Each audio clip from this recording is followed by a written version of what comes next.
In-app. Listen via. The Sovereignty Dowry Part 4. Sovereignty attempted and lost, and why? MXTMAK Pirate 1 VJ May 4, 2026. 16. The single point they forgot. Every architecture has one. The families who found theirs too late. Every architecture has a load-bearing element that its designer did not recognize as load-bearing. Not because the designer was careless. Because the element did not appear, during design, to be bearing load. It appeared to be infrastructure background unremarkable, so deeply embedded in the assumptions that produced the design that it was invisible as an assumption. It was simply the way things were. The water the design swam in.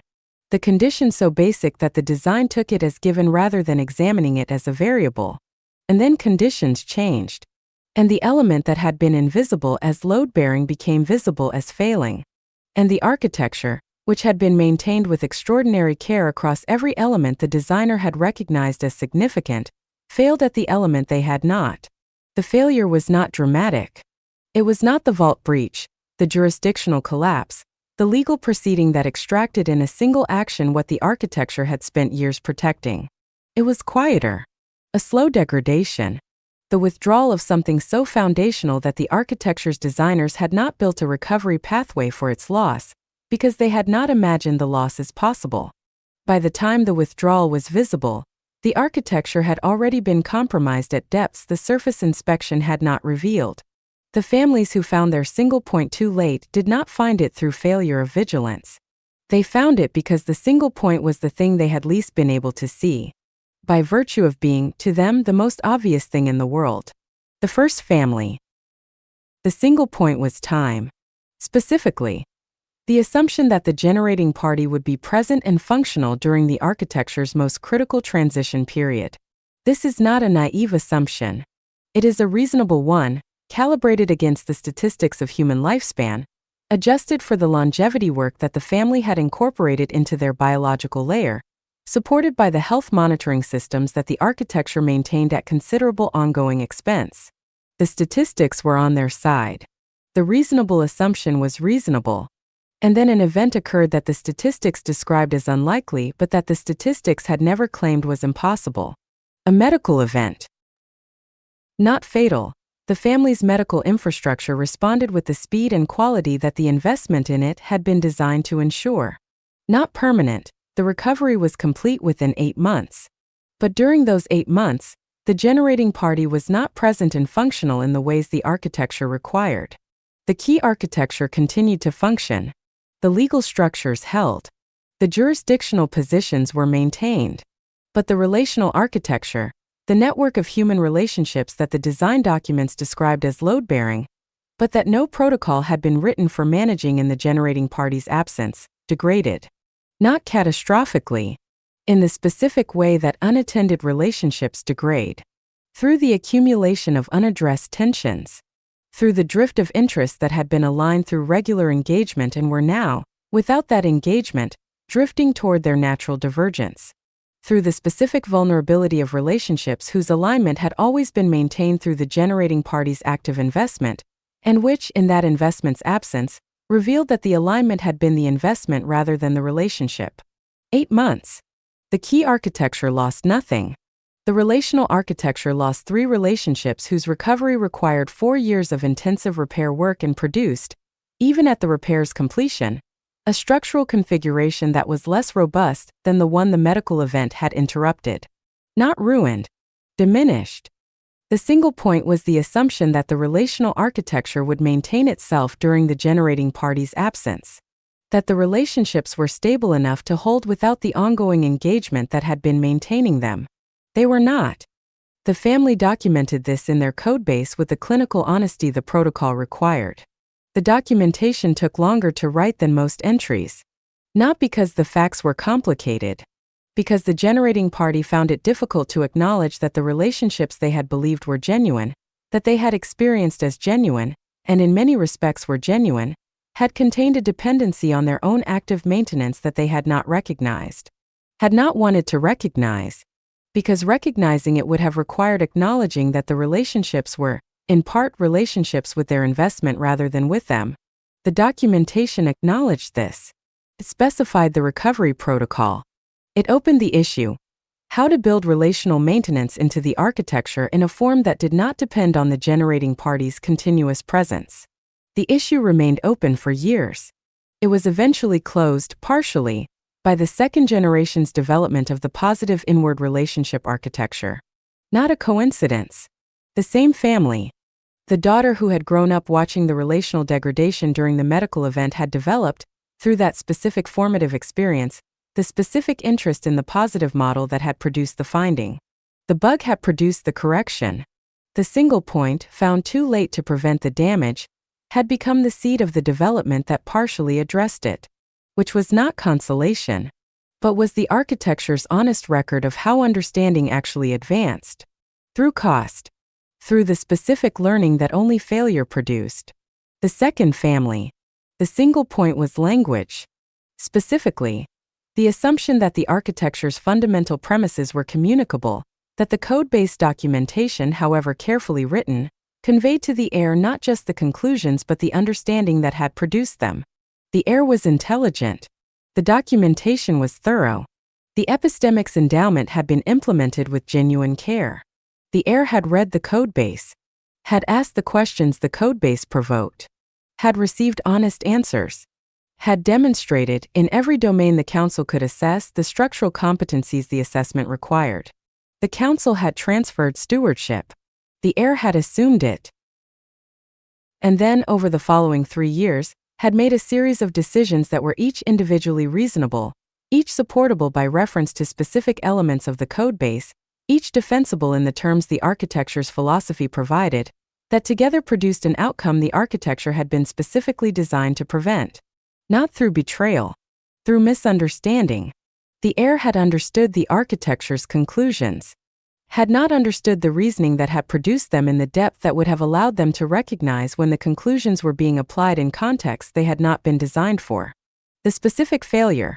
The heir had applied the architecture's approach to external relationships, the careful alignment of interests, the structural management of dependency, the avoidance of single points of relational vulnerability, to the internal relationships of the network itself. Had treated the network's own members as external parties whose alignment needed to be managed structurally. Had built, within the network, the same kind of distance and procedural mediation that the architecture specified for external relationships. The network's internal culture had changed. From the specific warmth of genuine mutual commitment, the texture that had held the network together through conditions that structural alignment alone could not have managed, to something more formal. More managed. Technically correct. Humanly cold. The council had not caught it immediately, because the council's assessment framework was calibrated for structural competencies. And structurally, the heir's decisions had been competent. The failure was in a domain the assessment framework had not been designed to evaluate. The domain of what it felt like to be inside the network. Whether being inside the network produced the genuine mutual commitment that the protocol's functioning required, or whether it produced the performed mutual commitment that technically correct management of internal relationships generated. The two were indistinguishable from the outside. They were very distinguishable from the inside. The network's members who had been part of it before the stewardship transfer knew the difference. Several of them said so. Not loudly. In the specific, careful language of people who were loyal enough to raise a concern and uncertain enough about whether they were right to raise it quietly rather than publicly. The heir received the concern, processed it structurally, identified the specific relational elements that appeared to be producing the discomfort, addressed them structurally. The discomfort reduced. The warmth did not return, because warmth was not produced by structural management. Warmth was produced by genuine presence, by the specific quality of engagement that treated the other person as an end rather than as a node in a system to be maintained. The heir knew this intellectually, had been told it, had read it in the codebase, had not experienced it in the formative way that would have made it a living understanding rather than a learned proposition. Because the epistemic's endowment, however well implemented, had produced a mind that was extraordinarily good at examining systems, and had produced as a consequence a person who approached everything, including the people they cared about, as a system to be examined. The bug was in the endowment. The heir had applied the tools of analysis to a domain that required something else. Not analysis. Presence. Not structural management. Genuine care. Which was not the same as structural care, and whose absence the network's members could feel, regardless of how correctly the structural elements were maintained. The documentation of this failure was the most difficult in the codebase. Not because the facts were complicated, because the lesson required the heir to acknowledge something about themselves that the endowment had not prepared them to acknowledge easily. That the tools of analysis, however powerful, were not the only tools required. That there were domains in which analysis was not the primary instrument. Where presence mattered more than understanding. Where the quality of attention was the thing, not the conclusions the attention produced.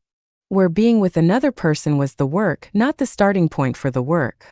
The heir had understood the architecture, had not yet learned to inhabit it. The documentation said so, directly, and opened the issue, which the next generation would work on. The third family. The single point was the assumption that the architecture's values and the heir's values were aligned. Not identical. The protocol explicitly anticipated the fork, the revision, the genuine development of the heir's own philosophical position in response to their own experience. Aligned. Sharing the foundational commitment to sovereignty as the primary value, even where the specific expressions of that commitment diverged. The heir had demonstrated across every domain the Council's assessment examined the structural competencies the architecture required. Had demonstrated them genuinely, through a track record that the Council's most experienced members found compelling. Had assumed stewardship. And then, gradually, over a period of approximately 2 years following the transfer, had revealed a fundamental reorientation of priorities that the assessment had not detected. Not a fork in the philosophy, a replacement of it. The heir had decided, through a process that the Council was never fully able to reconstruct, because the process had occurred in the heir's own thinking without documentation, without the code-based discipline that would have made it visible, that sovereignty was not the primary value. That sovereignty was an instrumental value, valuable insofar as it served other things, and that the other things, the specific relationships, the specific community, the specific sense of belonging to something larger than an architecture, were available in forms that sovereignty, with its costs and its necessary distances, was actively preventing. The heir had not announced this, had not brought it to the Council, had not forked the code base, had simply begun making decisions that prioritized the other things over sovereignty, quietly, individually, each decision defensible in isolation, together, constituting a systematic reorientation of the architecture toward a different objective function. The Council noticed at the 18-month mark. Not through the code base, the heir had not been documenting the decisions with the honesty the protocol required. Through the architecture itself. Through the specific changes in the network's configuration that the heir's decisions had produced. Increased legibility in several domains. Reduced investment in the relational maintenance that managed the network's external dependencies. The consolidation of several distributed positions into fewer, more legible structures that were easier to manage and substantially more accessible to the external claims the distribution had been designed to prevent. The Council convened. The conversation was the most difficult the Council had held in the protocol's history. Not because the heir was hostile, because they were honest. They said directly what the Council had inferred indirectly. They had changed their mind about what mattered. They still believed the sovereignty architecture had value. They no longer believed it had sufficient value to justify the costs it imposed on them. On the people whose proximity and commitment they valued, and who were finding the architecture's requirements increasingly difficult to sustain. On the life they wanted to live, which required more presence in the world and less distance from it than the architecture permitted. The Council asked the questions it was required to ask. The heir answered them. All of them. Honestly. Without the defensive management that the questions might have provoked. The conversation lasted 3 days. At its end, the Council reached a conclusion that the protocol had specified in advance as the appropriate response to a specific and rare condition. The stewardship transfer was reversed. Not as punishment. Not as a judgment that the heir's values were wrong. as the straightforward consequence of the mismatch between the air's values and the architecture's requirements. The architecture required a steward who prioritized sovereignty. The air no longer did. The architecture was therefore not safe in the air's stewardship. Not because the air would act against the architecture deliberately, because the air would continue making decisions that prioritized other things, genuinely from genuinely held values, and the architecture would continue degrading toward the legibility that those decisions produced. The reverse transfer was conducted. The architecture was stabilized. The air was released from their stewardship position with the specific formulation the protocol specified for voluntary reorientation, not expelled, not shamed, not treated as a failure. Released. With the acknowledgement that they had served the network honestly, had contributed genuinely, had developed genuine competencies that the network valued, and had arrived through honest engagement with their own experience at a different set of priorities that the network respected. The air left the architecture's most demanding elements. They did not leave the network. They occupied a different position within it, one that did not require the sovereignty commitment that stewardship demanded, but that allowed the continued relationship with the people and the project that the air genuinely valued. The Council documented the failure carefully, and then, in the section of the codebase that contained the most difficult lessons, opened an issue that the Council had been deferring for years. The issue was this: the assessment framework identified structural competence. It did not reliably identify values alignment. Values alignment was demonstrated through behavior over time. But by the time the behavior demonstrated the misalignment, stewardship had already been transferred. The open issue asked, was there a form of values assessment that could be conducted before the transfer without replicating the doctrinal imposition that the epistemics endowment was specifically designed to prevent? Or was the risk of stewardship transferred to a misaligned air, an irreducible cost of the commitment to allow genuine values development? Was it possible to simultaneously allow the air to develop their own values authentically, and to assess those values before transferring the architecture into their care? Or did genuine values development require the possibility of developing values the architecture could not accommodate? And if it required that possibility, if the epistemics endowment only worked if the air was genuinely free to conclude that sovereignty was not the primary value, then the risk of stewardship to a misaligned air was not a failure of the assessment process. It was the price of the epistemics endowment. The Council marked this issue as one of the architecture's deepest unresolved tensions. Left it open for the next generation, who would encounter it again, in their own form, and would either resolve it or add their own finding to the record, and leave it open for the generation after. The fourth family. The single point was simpler than the others, and more common. The single point was the assumption that the people who knew the complete architecture would remain available to explain it.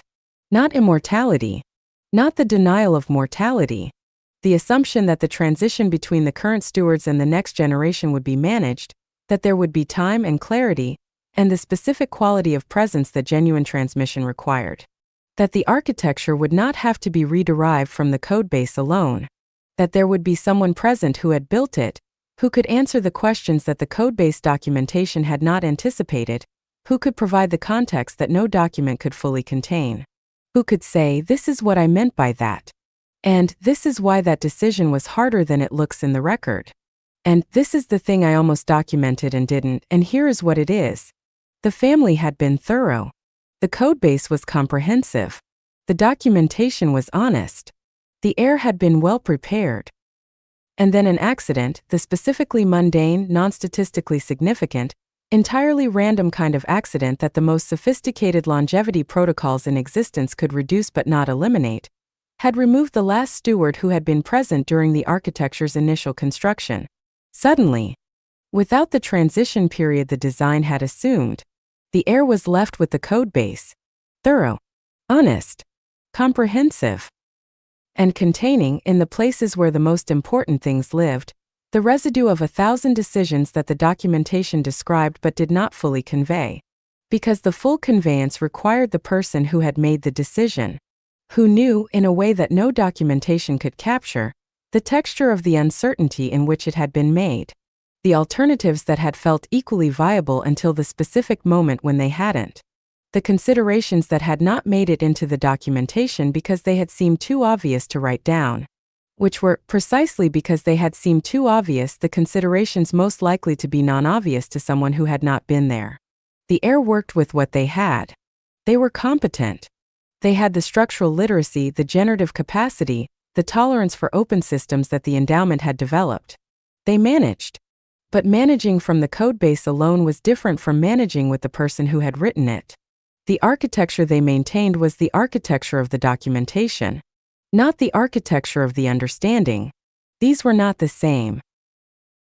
And the gap between them, the gap that only became visible through the specific problems the documentation had not anticipated, through the edge cases that fell between the recorded principles, through the questions that the codebase open issues had flagged but not resolved, was the single point the family had not built a recovery pathway for.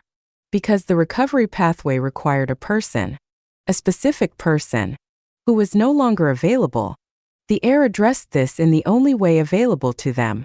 They documented everything they learned, every question they could not answer from the codebase, every decision made under uncertainty where the uncertainty would have been resolved by the conversation that was no longer possible, every place where they had had to infer rather than know.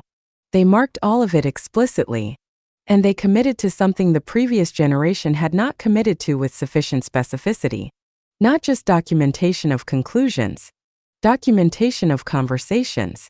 The specific content of the conversations between the generations that had shaped the architecture's understanding in ways that the formal documentation had not captured. They could not recover what had been lost. They could prevent the same loss from occurring in the next transition by ensuring that the living transmission of understanding was recorded as it occurred, not after, during. While the people who could have the conversations were still available to have them, the codebase gained a new section, living documentation, conversations recorded in real time, not polished, not edited toward the clean authority of conclusions, raw, uncertain, containing the texture of actual thinking, the false starts, the revisions, the specific moments where one person's question had shifted another person's understanding in ways that neither had been able to anticipate. Marked with dates, marked with the participants, preserved, so that the next generation would not lose what this one had lost. The transcript of the thinking, not just the record of the thoughts. The fifth family. The single point was the one that the other four families had, in various ways, gestured toward without naming directly. The single point was the architect, the person who had built the architecture, not their presence. The family had addressed the transition problem more carefully than most. Not their values, the heir's values were aligned. Not their relationships, the relational architecture had been built with the redundancy the protocol required. The single point was the architect's specific and unreplicable way of holding the architecture as a whole. The simultaneous, dynamic, completely integrated understanding of every element's relationship to every other element, the understanding that allowed the architect to recognize at a glance when a proposed change to one element would produce unexpected consequences in three others, or when a threat to one component of the system was actually a probe for a vulnerability in a different one. This understanding was not in the codebase, could not be in the codebase, because it was not a set of documented relationships between documented components. It was the lived, embodied, intuitive grasp of a system that had been built slowly, through years of direct engagement, through the specific form of knowledge that only came from having built something and watched it fail and rebuilt it better and watched it fail differently and rebuilt it again. The codebase contained the architecture's history. The architect contained the architecture's feel. The feel was not transmissible through documentation. It was barely transmissible through years of apprenticeship. It was the thing that every domain of complex craft recognized and struggled to transmit, the master's knowledge that exceeded what the master could articulate, that lived in the hands and the instincts and the specific quality of attention that long practice produced. The heir who had received years of apprenticeship had received more of it than the heir who had received only the codebase. But neither had received all of it, because all of it was not separable from the person who held it. The family documented this with the honesty that the protocol required. They said, in the codebase, in the section that contained the most difficult lessons, the architect's integrated understanding of the system cannot be fully transmitted. This is a fundamental limitation of the approach. The heir who assumes stewardship will operate with a less integrated understanding than the architect possessed. This is not a failure of preparation. It is the irreducible cost of transmission across persons. The mitigation is not better documentation. The mitigation is longer apprenticeship, more deliberate overlap between the architect's active engagement and the heir's developing engagement, and the specific practice of working through problems together. Not the architect solving and the heir observing, but both solving, with the architect making their reasoning visible in real time, so that the heir accumulates not just the solution but the process. This is the most important transmission practice we have identified. It is also the most time-intensive, and the one most frequently deferred. Do not defer it. The architecture is worth less without it than any other single element of preparation provides. Begin it earlier than you think necessary. Continue it longer than feels productive. The productivity is not visible during the process. It is visible when the process has ended and the heir is alone with the architecture, and finds, in the place where the integrated understanding should be, something closer to it than any other preparation could have produced. Not the thing itself.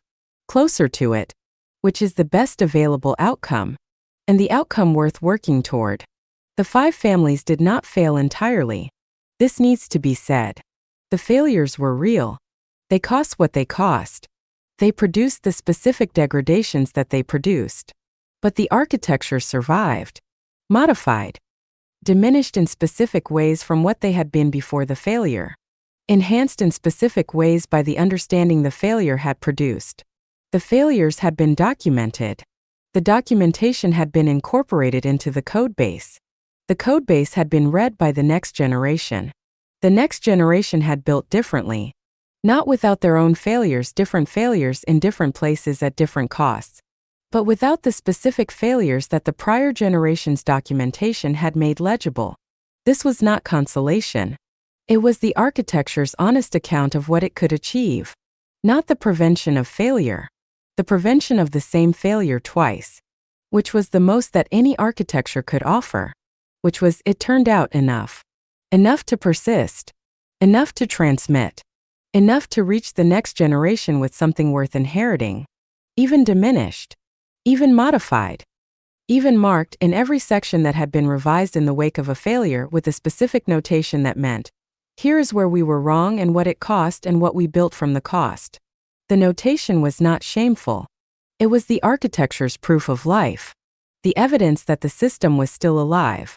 Still updating. Still incorporating what experience provided. Still worth maintaining. Because a system that never failed was a system that had never been tested. And a system that had never been tested was a system whose failures were still ahead of it. Waiting. In the single points it had not yet found.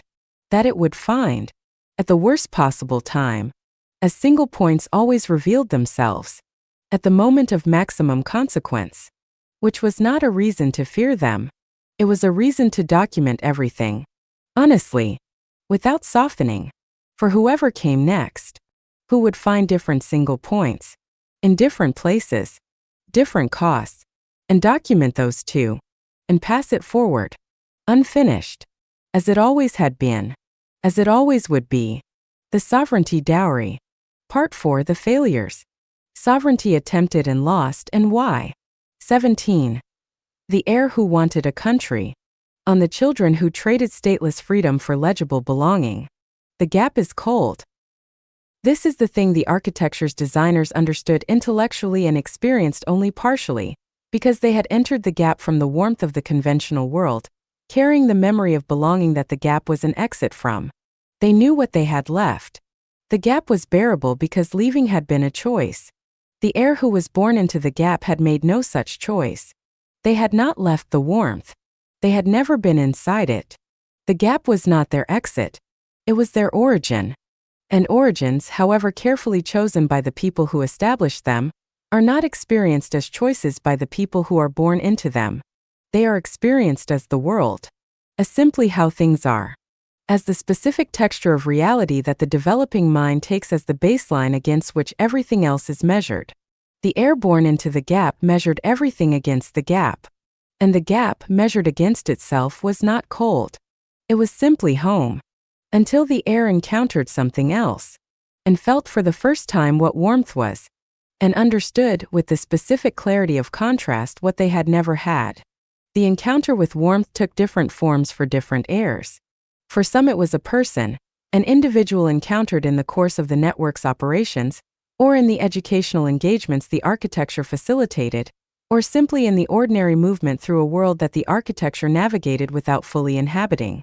A person who was rooted, who had a country in the full sense, not a passport, not a legal status, not a carefully selected citizenship held for its functional properties, but a genuine, unreflective, unstrategic belonging to a place and a people and a set of shared references that required no architecture to maintain because they were simply the heir of a particular life. The heir who encountered this person encountered, in them, something the architecture had never provided and had never claimed to provide. The specific ease of a person who did not have to think about where they were, who simply was where they were. Without the ongoing cognitive engagement that the gap required, the continuous low-level maintenance of the awareness of one's position relative to the surrounding systems, the specific vigilance of someone who was present in an environment without being claimed by it. The rooted person was not vigilant. They were home. And the heir, watching this, felt something the epistemic's endowment had not prepared them for. Not envy exactly. Something more precise. The recognition of an absence they had not known they were carrying. Because you cannot miss what you have never had, until you see it in someone else. And suddenly the absence has a shape. For others, the encounter with warmth was institutional. The heir who spent time inside a conventional national community, as a student, as a participant in a professional network, as a person temporarily embedded in a social context that had coherence and history and the specific density of shared reference that long-established communities produced, discovered in that embeddedness something the sovereignty architecture had traded away. Not consciously, not as a negotiated sacrifice, as the necessary consequence of a design that prioritized other things. The conventional community offered, to its members, a specific form of recognition that the sovereignty architecture could not replicate. Not recognition of accomplishment, recognition of belonging. The acknowledgement, ambient, unremarked, requiring no active generation, that this person was known here, was part of here, that their presence was expected and their absence would be noticed. That the surrounding world had a place for them that did not have to be maintained through strategic positioning. That existed simply because they existed within it. The sovereignty architecture's network provided relationships. Genuine ones. Maintained with care. But relationships were not the same as community. Relationships were bilateral. Community was structural. The relationship required active maintenance by the parties within it. The community maintained itself through the ongoing collective life that kept the shared references current, that generated new shared experiences, that renewed the sense of belonging through the simple accumulation of common presence over time. The heir embedded temporarily in a conventional community felt this structure, felt what it provided, felt, when the time came to disengage from it and return to the network's more mobile, more strategic, more deliberately maintained configuration, felt the specific cold of that return. And some of them did not disengage. The decision to stay was rarely dramatic. It was not, in most cases, a confrontation with the architecture, a declaration of independence, a rejection of the family's values, an explicit choice to exchange sovereignty for belonging. It was a drift. A series of small decisions, each of which moved toward the warmth and away from the gap, each of which was individually defensible, and collectively constituted a reorientation that was only fully visible in retrospect. Accepting a position that required a conventional legal identity in a specific jurisdiction. Establishing a residence that was more than a strategic domicile, a genuine home with the specific investments in place and community that genuine homes required. Entering a relationship whose legal formalization would create the jurisdictional exposures the architecture had been designed to prevent, but whose emotional and social reality had become more important than the exposures. Joining communities whose membership required the legibility that the architecture had been designed to avoid, professional organizations, civic bodies, the specific networks of institutional participation that conventional national belonging generated as a matter of course. Each step was toward something real, something the heir genuinely valued, something the architecture had not provided and could not have provided without ceasing to be what it was. The steps were also, each of them, an expansion of the surface area that the extraction ecosystem could reach. The architecture's designers had known this, had built the architecture to prevent it, had not fully reckoned with the possibility that the air would find the surface area acceptable, that what the surface area allowed to reach them would be worth what it allowed to be extracted. The air who made this calculation honestly, who understood what they were trading and chose to make the trade, that air was not a failure of the epistemic's endowment. They were its product. A person capable of examining the architecture's costs and benefits clearly enough to reach a different conclusion than the architects had. The failure was the refusal to acknowledge this. The architecture's response to the air who drifted toward belonging was, in the cases that were managed well, a conversation. Not an intervention. Not a correction. A conversation. The specific kind of conversation that the protocol's design had always anticipated as the response to a genuine fork. A sustained, honest engagement with what the air was finding, and what it meant, and what they wanted to do about it. The council member who conducted these conversations, and there was, in the protocol's history, one council member who became known within the network for the specific quality of this engagement, who had conducted more of these conversations than anyone else in the architecture's operation, described the approach in a document that was eventually added to the codebase. He wrote, "The air who wants a country is not wrong about what they want. They want something real. The question is not whether what they want is real or valuable. The question is whether they understand what they are trading. Not trading away from. Trading toward. Because belonging has costs too. Specific costs. That the architecture was built to avoid. And that the air, having grown up inside the architecture, may not have encountered directly enough to evaluate with the same clarity they bring to the architecture's costs. The conversation is not an argument for sovereignty. It is an attempt to ensure that the choice, whichever choice the air makes, is made with full information about both sides, the sovereignty the architecture provides, and the belonging they are moving toward, its warmth, its claims, its specific vulnerabilities, the ways in which it will ask for things that the architecture was built to protect, not to prevent the choice, to ensure the choice is a choice, and not a drift, because a drift is not a choice. A drift is a series of small movements that feel like choices and accumulate into a destination that was never consciously selected. The air who drifts toward belonging has not chosen belonging. They have been moved toward it. By the warmth, which is real, but is not the same as a decision. The conversation tries to convert the drift into a decision by naming what is happening, describing it clearly, and asking directly, is this what you want? Knowing what it costs? Both sides? If the answer is yes, genuinely yes, examine yes, yes that has looked at the costs and found them acceptable, then the answer is yes. And the architecture adjusts. And the air goes toward belonging. With the architecture's understanding. And the network's continued relationship, in whatever form remains possible. And the codebase entry that records what happened. And the open issue that asks what the architecture could have provided that might have made the choice different. Not to prevent future heirs from choosing belonging. To understand what the architecture failed to provide. That the belonging offered instead. So that future versions of the architecture can address the gap. If it is addressable, which it may not be. The warmth of a country may be irreducible. The gap may be irreducibly cold.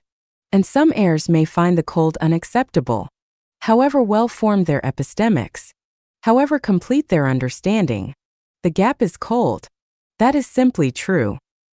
And the architecture that acknowledges this truth, that does not pretend the gap is warm, or that the warmth of belonging is an illusion, or that the heir who wants a country is confused about what they want, that architecture is more honest than the one that explains the wanting away. The wanting is real. The country is real. The choice between them is real. Honor it. Nikolai Vasadiemi had two conversations in his adult life that reorganized his understanding of the architecture more profoundly than any element of the codebase. The first was with the council member who specialized in these conversations. Nikolai had not been drifting. He was not the heir who wanted a country. He was a steward with a secure position and a genuine commitment to the architecture's values. He had requested the conversation for a different reason. He had been observing across his years in the architecture the specific pattern of heirs who left, who drifted toward belonging, who chose the country over the gap, and he had developed a question that the codebase did not answer.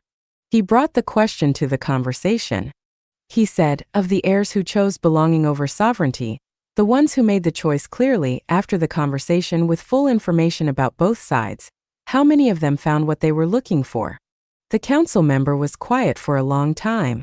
Then he said some did. Some found exactly what they had wanted.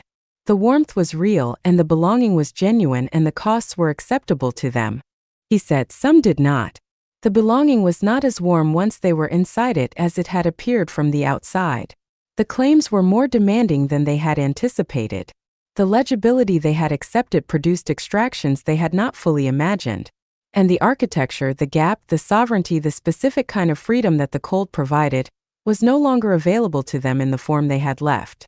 He said some of these came back. To the extent that back was available. He said some did not.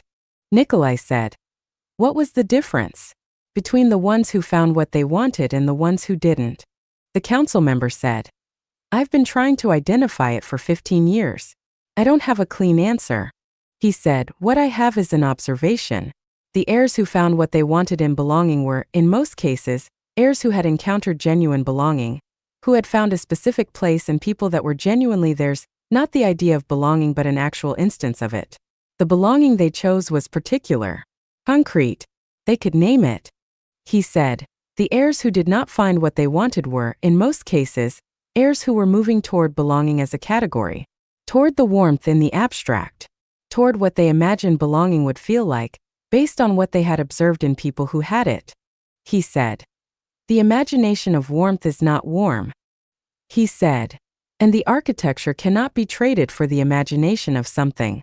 He said, only for the thing itself. He said, the conversation tries to help the heir understand which they are moving toward. He said, it does not always succeed. Nikolai thought about this. He said, and the architecture, does it provide anything that addresses the imagination? That gives the heir enough direct experience of genuine belonging that they can distinguish it from the idea of it before they trade? The council member said, that is the best question I have been asked about this in 15 years. He said, no, not adequately. The architecture provides the network. The network provides genuine relationships. But the network's relationships are not the same as the belonging the heir is imagining. They are different in specific ways that the heir can feel. The network's relationships are maintained. The belonging they are imagining is ambient. The network's relationships require the heir's active investment. The belonging they are imagining requires nothing, it is simply there. He said, the architecture has never produced the ambient. He said, I don't know if it can. He said, that may be the irreducible cost. Nikolai did not have a response. He sat with the finding. He opened an issue in the codebase that night. He wrote, can the architecture produce the ambient? If not, can it acknowledge clearly and early the specific quality of belonging it cannot provide? So that heirs encounter the limitation as a named feature rather than as an unnamed absence? He marked it as open. It remained open. For years. It was still open. In the version of the codebase that his children would inherit. Along with the note he had added at the bottom. This may be irreducible. The gap may be constitutively incompatible with the ambient. If so, some heirs will always choose the country, not as a failure of the architecture, as the honest expression of what they value.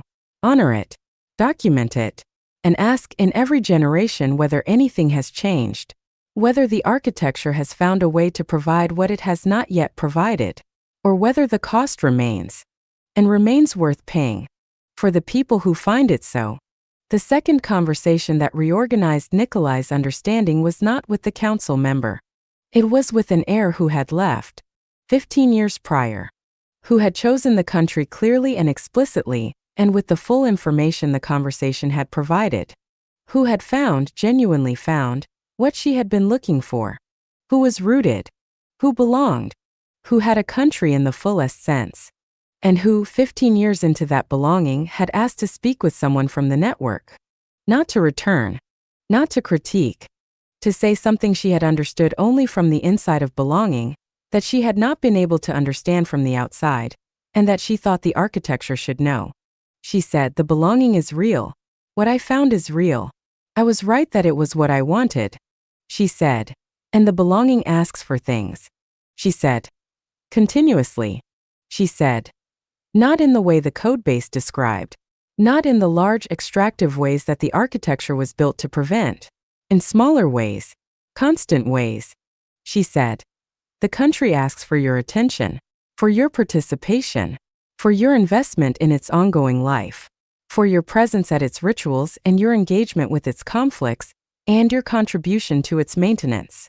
She said, "These are not extractions. They are the price of belonging. They are what belonging costs." She said, "I pay them, gladly, because the belonging is worth the cost." She said, "But I want the architecture to know something it may not know." She said, "The gap is not only cold." She said, "The gap is also free." She said, "Free in a way that belonging is not. In a way I did not understand until I was inside the belonging and could feel what it asked for." She said, "The architecture's freedom is real. The specific quality of not being asked for, of moving through the world without the world's continuous demand on your attention and participation and presence, that is real." She said, "I traded it." She said, "For something I value more." She said, "But the trade is a real trade." She said, "I want the heirs who are considering it to know that."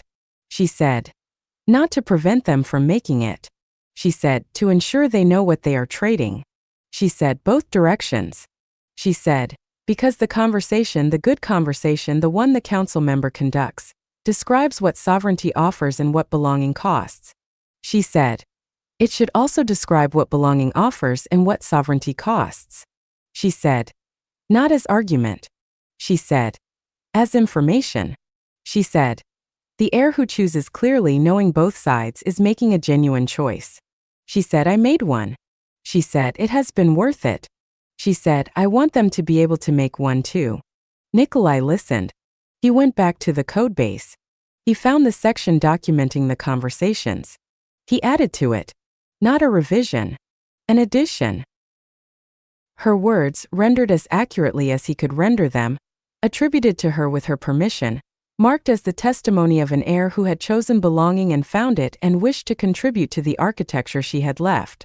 The codebase accepted the contribution, as it accepted everything genuine, everything honest, everything that advanced the understanding, even the understanding of what the architecture could not provide, even the testimony of the people who had found elsewhere the thing the architecture had not given them, even that, especially that.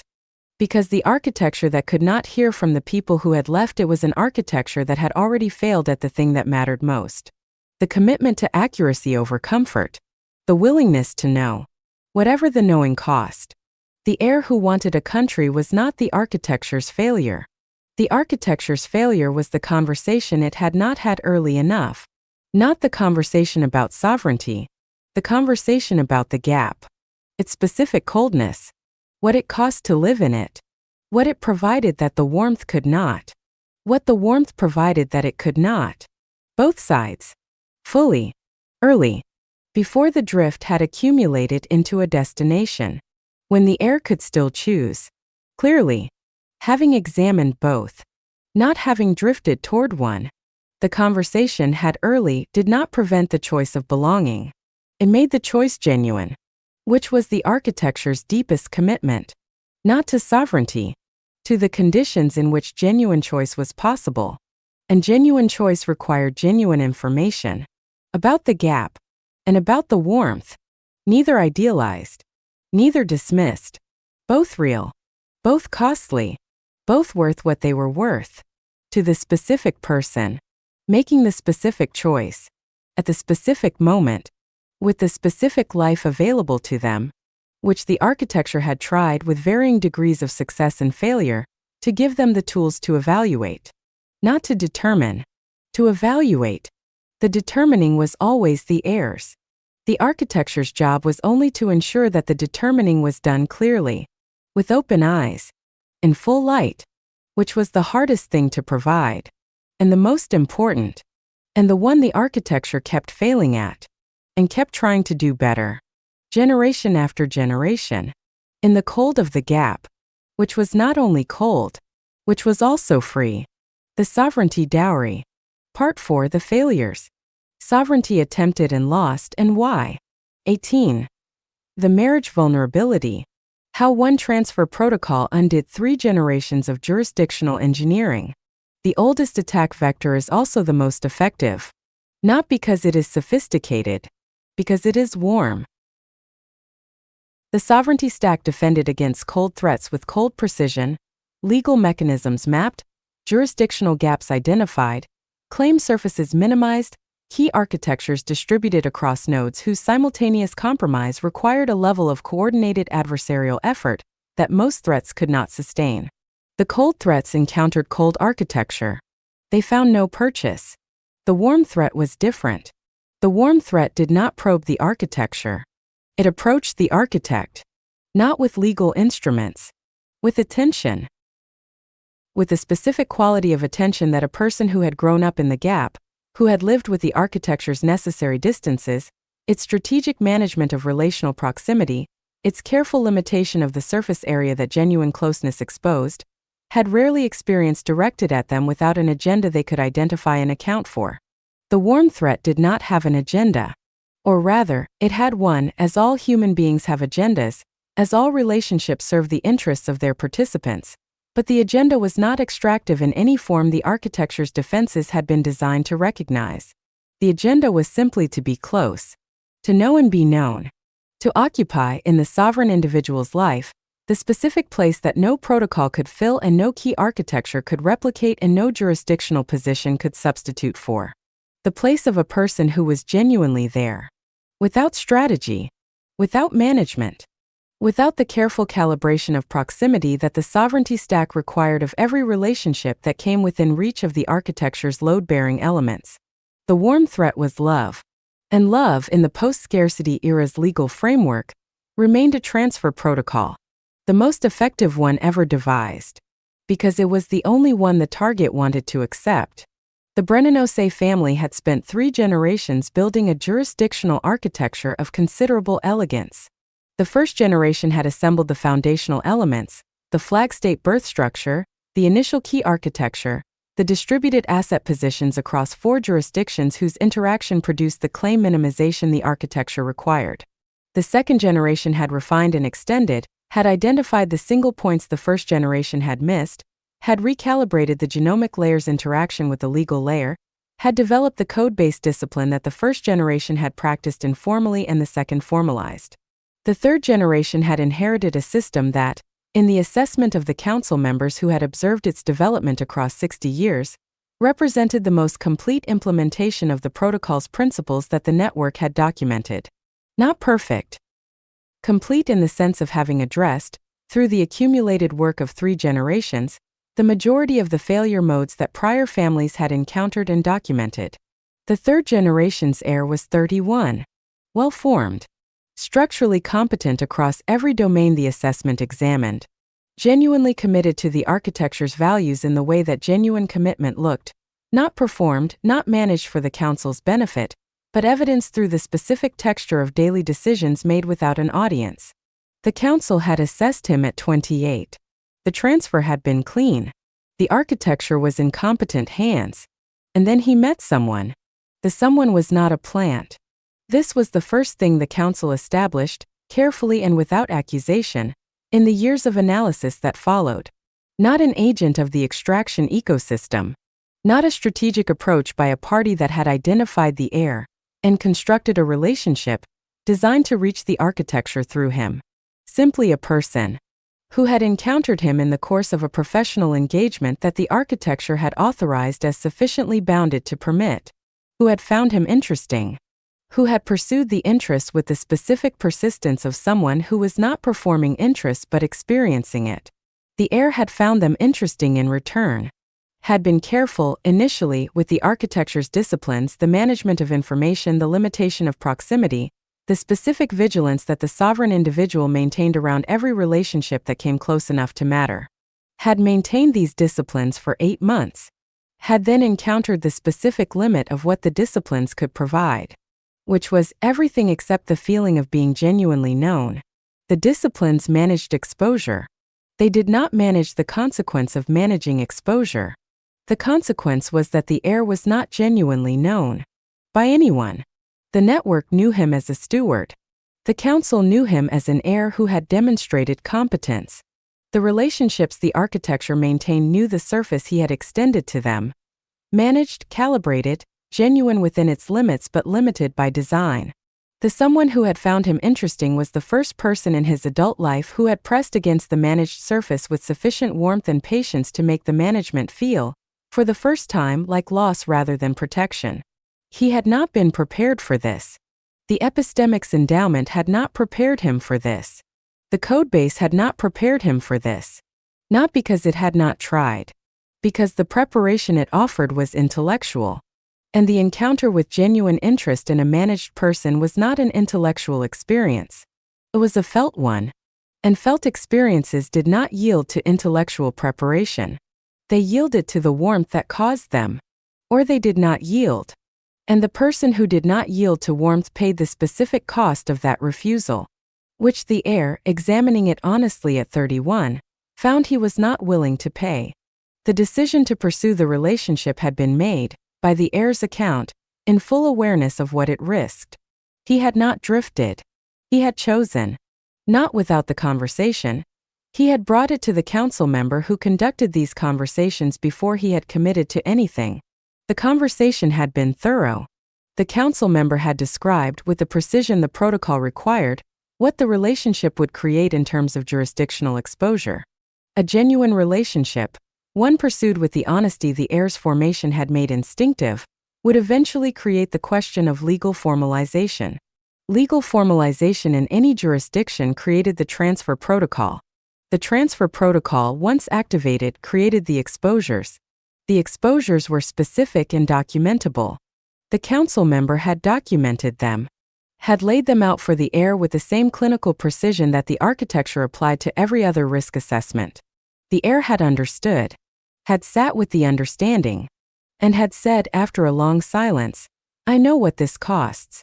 I want to do it anyway." The council member had said, "Then the conversation I need to have is about how to do it with the minimum necessary exposure. Not prevention, mitigation." Because the heir had chosen, and genuine choice in the protocol's framework was honored, even when it moved toward exposure. The mitigation conversation was the most technically demanding the council member had conducted, because the challenge was not to prevent a relationship.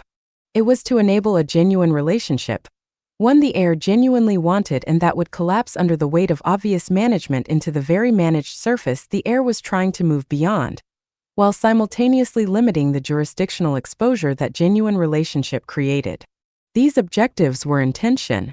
Genuine relationship required the extension of the genuine self.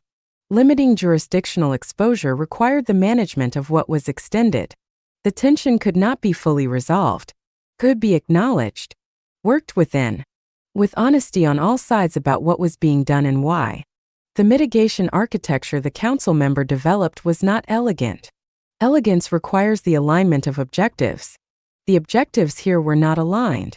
The architecture was a set of compromises, each accepting some cost to each objective in order to make both partially achievable. Prenuptial structures in multiple jurisdictions, drafted not to protect specific assets but to limit the legal relationship's reach across the full jurisdictional portfolio, to contain the transfer protocol's effects to a defined subset of the architecture, rather than allowing it access to the whole. The structures were disclosed to the someone, not in their full technical complexity, that would have been both unnecessary and alienating. In their essential purpose, the heir had insisted on this. He would not enter a legal relationship through concealment of the architecture that the relationship would affect. The someone had a right to know what they were entering. Not every detail. The relevant truth. The relevant truth was, the heir had built something that he intended to maintain. The legal relationship would not reach the whole of it. This was not negotiable. The rest was. The someone had heard this, had asked questions, had received honest answers, had taken several weeks to consider what they had heard, had returned, had said, I understand. I want this anyway. The legal relationship had been established in a jurisdiction selected for the specific properties of its matrimonial property law, for the narrowness of its default community property provisions, and the breadth of its contractual modification framework. The prenuptial structures had been filed. The architecture had been adjusted to account for the new exposure surface. The adjustments had been incorporated into the code base. The council had reviewed and approved. The heir had moved forward into the warmth, eyes open, architecture intact. Or so it appeared. The failure did not occur at the moment of legal formalization. It occurred gradually, over 4 years, in the specific way that failures produced by warmth occurred. Not through extraction, through adjustment. The heir who had chosen the relationship with full awareness of what it cost began, in the daily texture of the relationship, making small adjustments. Not to the architecture, to himself, to the specific quality of management that the architecture required. The management required vigilance. Vigilance required a portion of attention that was permanently allocated to the architecture's maintenance. The relationship wanted, gently, genuinely, without agenda, more of that attention. Not as demand, as the natural pull of genuine intimacy, which wanted the whole person, not the managed portion. The heir who had chosen the relationship because he wanted to be genuinely known, found that being genuinely known required the reduction of the management that prevented genuine knowing. The management and the knowing were in competition for the same resource, the heir's attention. The heir began making allocation decisions, not consciously, in the moment-by-moment texture of daily life, giving more attention to the relationship, less to the architecture's active maintenance, not abandoning the architecture, reducing the quality of attention it received, which in a system that required active maintenance was not the same as abandonment, but it rhymed with it. Over time, the first sign the council noticed was a relationship in the network's external architecture that had been degrading for 18 months without the intervention that the degradation required. The heir was aware of the degradation, had documented it in the code base, had noted the required intervention, had not implemented it. Not through incapacity, through the specific prioritization that the attention allocation had produced. The intervention required 3 weeks of intensive engagement with the relationship's holder. 3 weeks that the heir had consistently found unavailable, because the 3 weeks were being given elsewhere. The council raised it directly. The heir acknowledged it directly. The conversation that followed was not the conversation about belonging. It was a different conversation, about the specific challenge of maintaining the architecture's requirements alongside the relationship's requirements when the two were drawing on the same finite resource. The heir said, "I know what the architecture needs. I am not providing it at the level it requires." He said, "I am trying to figure out whether that is a temporary condition or a structural one." The council member said, "How long have you been trying to figure that out?" The heir said, 18 months. The council member was quiet. Then he said, "That is the answer." The heir understood. 18 months of trying to figure out whether the condition was temporary was 18 months of the condition persisting. If the condition were temporary, it would have resolved within the period that genuine temporary conditions resolved. 18 months was not temporary. It was structural. The structure of his life, the genuine relationship with its genuine demands, alongside the architecture with its genuine demands, did not produce sufficient attention for both to be maintained at the level both required. He had been hoping this would change. It had not changed, because the demands of both were genuine, and genuine demands did not reduce simply because the person carrying them hoped they would. The council's analysis of the failure identified a specific element of the prenuptial mitigation architecture that had not performed as designed. Not a legal failure, a psychological one. The structures had been built to limit the legal relationship's jurisdictional reach. They had not been built to address the attentional reach, because attentional reach was not a legal category. No contract specified how much of the heir's attention the architecture required, and how much the relationship could legitimately claim. The architecture's requirements were distributed across the heir's entire life. The relationship's requirements were distributed across the heir's entire life. The overlap was complete. The competition was total. And the competition had no arbiter, no structure to determine priority, no mechanism to ensure that the architecture's maintenance needs were addressed before the relationship's demands were met, or vice versa. Just the air, choosing in each moment where to direct the finite resource, without any external accountability to either set of requirements, and choosing in each moment as human beings in genuine relationships chose toward the warmth. Not because the architecture was less important, because the relationship was more immediately present. The architecture's needs were always there. The relationship was here. And here, in the competition for human attention tends to win. The air did not lose the architecture. This requires saying clearly. The prenuptial structures held. The legal relationship's jurisdictional reach was contained to the portion of the architecture that had been disclosed and negotiated.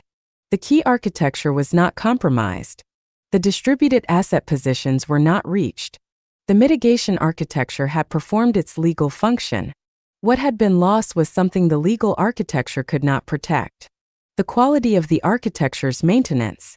The specific level of active, attentive stewardship that a sovereignty stack required to remain at full operational effectiveness. The architecture had continued to function at reduced effectiveness for 4 years. By the time the Council's analysis was complete, the degradation was significant enough to require remediation. Not crisis remediation, structural remediation. The slow work of restoring the relational architecture's eroded elements, recalibrating the jurisdictional positions that had drifted in the absence of active management, renegotiating the external relationships whose neglect had allowed their alignment with the network's interests to erode. Years of work. By the air and the Council together. With the someone's awareness. With the someone's genuine support because the someone had not wanted this. Had not known it was happening. Had not been extracting. Had simply been present. And the air had given to that presence what the architecture had needed. Without intending to. Without choosing to. Through the ordinary mechanics of attention and warmth and the specific gravity of genuine intimacy.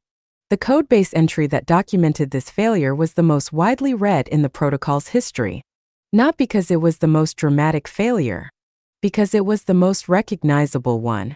Because it described with clinical precision the experience that almost every heir who had maintained a significant intimate relationship had encountered in some form. The competition for the finite resource. The tendency toward warmth. The accumulation of small attentional allocations that each felt right and together constituted degradation. The entry had been written by the heir himself, at the Council's request, with the specific instruction that the writing serve the architecture's future heirs rather than his own need for resolution. He had taken 3 months to write it, had revised it many times, had produced something that read not like a technical document but like the honest account of a person who had encountered a genuine tension, and had not fully resolved it and was reporting what he had found. He wrote, "The marriage vulnerability is not the legal structure. The legal structure can be managed. The jurisdictional exposure can be contained. The transfer protocol can be constrained through prenuptial architecture to a defined subset of what is at stake. The marriage vulnerability is the attentional structure. Genuine relationship requires the whole person. The sovereignty architecture requires the whole person. There is one whole person. I have not found a solution to this. I have found a partial mitigation. The partial mitigation is explicit conversation between the heir and the partner about the architecture's requirements, not the architecture's existence, which is disclosed at the outset.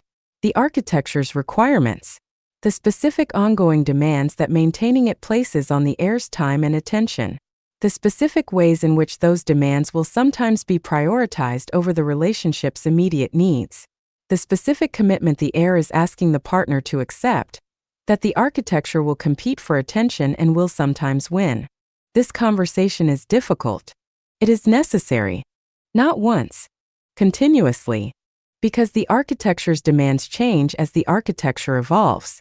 And the relationship's demands change as the relationship deepens. The conversation that was sufficient at the beginning is insufficient at year 4. The mapping must be maintained between what the architecture needs and what the relationship needs, and what the heir has available. Not perfectly, honestly, with the willingness to acknowledge when the mapping has failed, before the failure has accumulated to the level where remediation is the only option.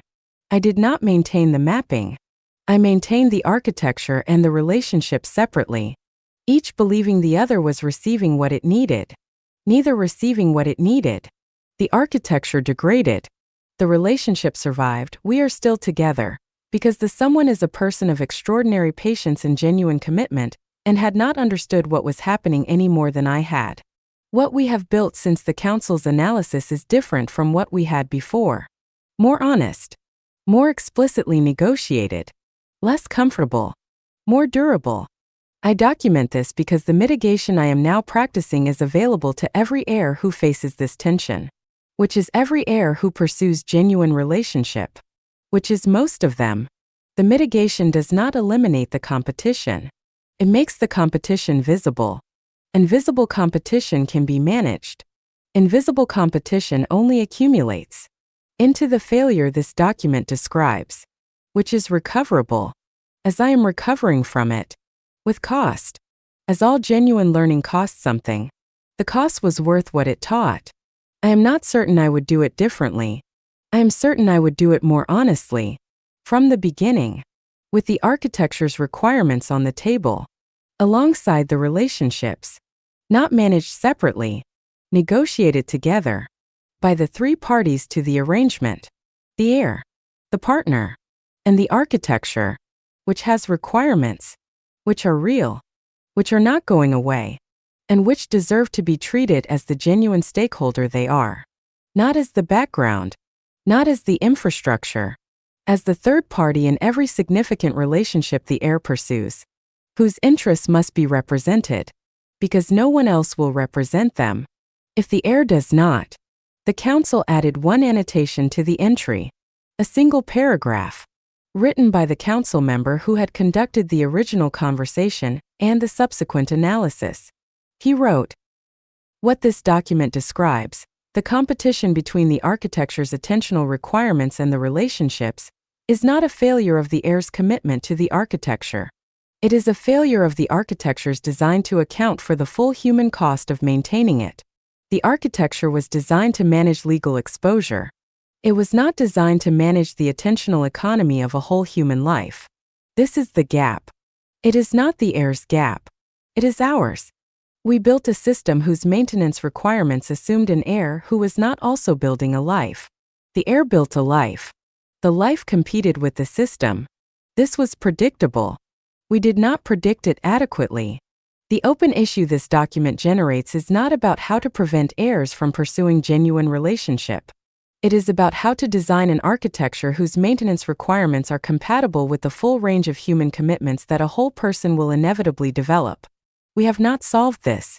We are working on it. We have been working on it since this document was written. The work is ongoing. This entry remains open, as the most important open issue in the current codebase. Not because it is the most technically complex, because it is the most human. And the human problems are always the hardest ones, and always the most worth solving. The 3 generations of jurisdictional engineering had not been undone. They had been stressed, partially degraded, partially recovered, permanently marked by the encounter with the thing the engineering had not been designed to address. Not the legal transfer protocol, the human one. The one that had been operating since long before there were lawyers to formalize it. Since the first person had looked at another person with genuine attention and found, in that attention, something they had not known they were missing, and had moved toward it, with whatever it cost, paying the cost without fully understanding what they were paying, until the payment had been made, and the understanding arrived. Too late to change the decision, not too late to document it, for whoever came next, who would face the same warmth, the same choice, with a little more information about what the warmth cost, and what it was worth, and how to pursue it honestly, without losing what else mattered, or knowing clearly what they were choosing to lose, if they were choosing to lose it, and acting from that knowledge, which was the only form of agency the architecture could actually provide. not protection from the warmth. Clarity about it. So that what happened happened as choice. As much as anything involving love ever happened as choice. Which was not entirely, but more than without the clarity. More than without the conversation. More than without the document. That the heir had written. Cost. For the people who would come after. Who would need it. As everyone who loved something needed to know what it cost. Before they paid it. Or at least while they were paying. So that the payment was conscious. And the receiving was real. And the architecture survived. Diminished or not. Into the next generation. Which would face its own warmth. And its own choice. And would need, as every generation needed, the honest account of what the generation before them had found. When they had moved toward the warmth. And discovered what it asked for. In return. The sovereignty dowry. Part 4. The failures. Sovereignty attempted and lost, and why. 19. The jurisdiction that pivoted. When the microstate you incorporated your children into changed the law, and you were too distributed to respond. Small states are not stable states. This is not an insult. It is a systems observation. Stability in political entities is a function of size in specific and well-documented ways. Large states have inertia, the accumulated weight of institutions, constituencies, vested interests, procedural requirements, and the sheer administrative mass of governing millions of people across diverse territories produces a resistance to rapid change that small states structurally cannot replicate. Large states change slowly, which means they are predictable over the medium term, which means they can be incorporated into long-horizon planning with reasonable confidence that the framework in place at the moment of incorporation will remain approximately in place for the duration of the plan. Small states change faster, because they have less inertia, because their governing institutions are smaller, more personal, more subject to the specific decisions of specific individuals whose incentives can shift in response to a single significant event. Because their revenue models are more volatile, more dependent on the continued attractiveness of specific offerings to specific mobile capital flows, more vulnerable to the competitive dynamics of a global market for jurisdictional services that could price them out of their niche with a single legislative innovation by a competitor. Because their political coalitions are thinner, a shift of a few thousand votes, or the replacement of a single key minister, or the intervention of a single significant external actor could reorganize the political landscape in ways that would take a large state a generation to produce. The ultra-sovereign families had understood all of this, had incorporated it into their design, had diversified across multiple jurisdictions precisely because no single small jurisdiction could be trusted to remain stable across the full-time horizon the architecture required, had built redundancy, had built flexibility, had built the specific capacity to migrate positions between jurisdictions as the jurisdictional landscape evolved, and had still, in the cases documented in this chapter, been caught. Not because their analysis was wrong, because the specific pivot they had not anticipated was faster than the distributed architecture could respond to. And in the gap between the pivot and the response, the damage occurred. The Sandoval-Achebe family had incorporated their third generation's primary legal identity in a jurisdiction that had, at the time of incorporation, the most favorable combination of properties available in the global registry market. Not the most favorable tax treatment. The families had long since stopped treating tax minimization as the primary objective. The most favorable combination of inheritance law, trust law, enforcement cooperation posture, administrative discretion framework, and the specific relationship between private contractual arrangement and public regulatory requirement that the architecture needed to function. The jurisdiction was small. A microstate that had built its economic model around the provision of premium jurisdictional services to a mobile international clientele, premium in the sense of sophisticated, specifically calibrated, responsive to the evolving requirements of the clients who paid for them. The model had worked. For 22 years it had worked. The jurisdiction had maintained its framework with the specific consistency that justified the premium the families paid for it.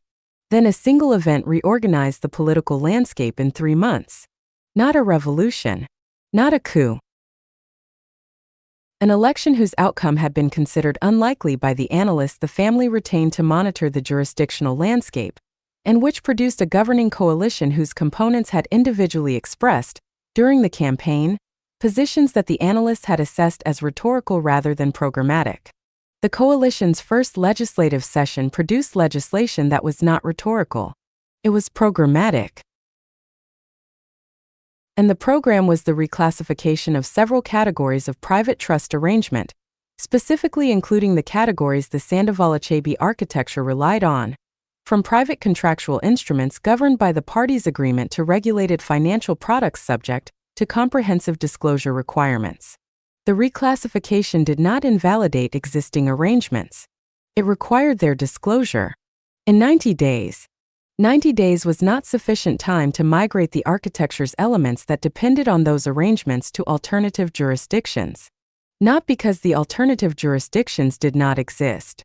Because migration required not just the legal mechanics of transferring positions from one framework to another, but the reconstruction of the relational architecture, the specific human relationships with specific institutional actors that had taken years to build in the current jurisdiction and could not be rebuilt in 90 days in a new one.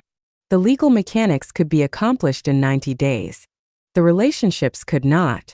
And the relationships were load-bearing. The disclosure requirement was met. The architecture's previously private elements entered the public record of a jurisdiction that had not previously required their disclosure. The damage was not immediate. It was the specific damage of legibility, the conversion of previously opaque positions into visible ones, accessible to the analytical frameworks of every adversarial party that monitored such records. The extraction ecosystem began building its model. The model took 18 months to develop to the level of actionability. By then, the family had migrated the most sensitive elements to alternative positions. But not all of them. The elements that could not be migrated quickly, the positions whose migration required the long relational work that 90 days had not permitted, remained visible, reachable. For the 18 months it took the family to complete the migration. The cost of those 18 months was documented in the codebase, in the specific clinical language of losses that had been incurred and could not be recovered. Not total losses, partial ones. The extraction had occurred at several points, through mechanisms the architecture had been designed to prevent, had prevented successfully for 22 years, and had failed to prevent during the specific 18-month window created by the gap between the pivot speed and the architecture's response capacity. The postmortem that the Council conducted was thorough. It identified 3 distinct failure modes that the pivot had exposed. The first was monitoring failure. The family's jurisdictional monitoring had assessed the pre-election political landscape and concluded that the outcome that occurred was unlikely. The assessment had been correct in probabilistic terms. The unlikely event had occurred. The failure was not in the probability assessment. It was in the contingency architecture. The monitoring framework had been designed to identify likely risks and plan responses to them. It had not been designed to identify unlikely risks and plan responses to those. Because planning responses to unlikely risks was expensive. There were many unlikely risks. Planning responses to all of them would have consumed resources that exceeded the expected value of the preparation. This was rational under normal conditions. It was inadequate under conditions where a single unlikely event could create a window of vulnerability that the extraction ecosystem could exploit. The Council identified a specific category of unlikely risk that warranted contingency planning, regardless of its probability. The category was jurisdictional pivots that occurred faster than the distributed architecture could respond to. Not all pivots. Pivots with the specific characteristic that their speed exceeded the response capacity. For these pivots, the probability was less relevant than the consequence. Because the consequence, the forced disclosure of previously private positions, the sudden legibility of elements that had been designed to remain opaque, was severe enough to warrant preparation even at low probability. The monitoring framework was redesigned to include this category. Not to prevent the pivot, no monitoring framework could prevent a sovereign state from changing its law. To reduce the response time, by maintaining in advance of any pivot, a degree of prepositioned alternative capacity in the jurisdictions most likely to receive migrating positions. Not full alternative positions. Pre-established relationships. the groundwork of the relational architecture that migration required, relationships that could not be built in 90 days but that, having been built in advance, could be activated in 90 days. The cost of maintaining these prepositioned relationships was ongoing. The expected value calculation, revised in light of the Sandoval-Achebe failure, supported the investment. The second failure mode was concentration within diversity. The architecture had been diversified across multiple jurisdictions, but the diversification had been optimized. Each jurisdictional position had been selected for its specific properties, and several of the most important properties had been available only in a small number of jurisdictions. The result was that the diversification that appeared broad from the outside was, for the specific properties that mattered most, narrow. Multiple positions. But multiple positions in jurisdictions that shared a specific characteristic, their reliance on similar regulatory frameworks, similar governance structures, similar political economy models. A shock that affected one of these jurisdictions affected all of them with higher correlation than the geographic diversification implied. The Sandoval-Achebe jurisdiction had pivoted. The pivot had been driven by a specific type of political dynamic, a coalition of interests that had mobilized around a specific narrative about the jurisdiction's identity and its relationship with international capital. That same type of political dynamic was present, in various stages of development, in 3 of the other 4 jurisdictions whose positions the family maintained. Not identical, structurally similar. The pivot in one jurisdiction had increased the probability of similar pivots in the others, not through direct causation, but through the demonstration effect that political movements drew on to mobilize support. The Council identified this as a correlation risk that the architecture's diversification strategy had not adequately addressed. The redesign required not just geographic diversification but regime-type diversification, the maintenance of positions across jurisdictions whose political stability derived from different structural sources. Small states with revenue model-dependent stability, mid-sized states with institutional inertia stability, states with stability derived from external security guarantees, states with stability derived from internal resource wealth. Each type of stability had different failure modes. No failure mode would simultaneously affect all types. The diversified architecture was more resilient across the full range of possible shocks. At higher maintenance cost, the cost was accepted. The third failure mode was the most philosophically significant. It was the assumption that the architecture was the primary actor in its own defense.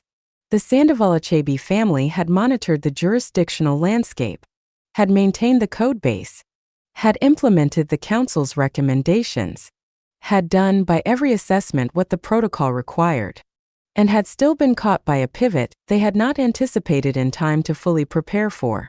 Because the architecture was reactive, it responded to changes in the environment. It did not shape the environment.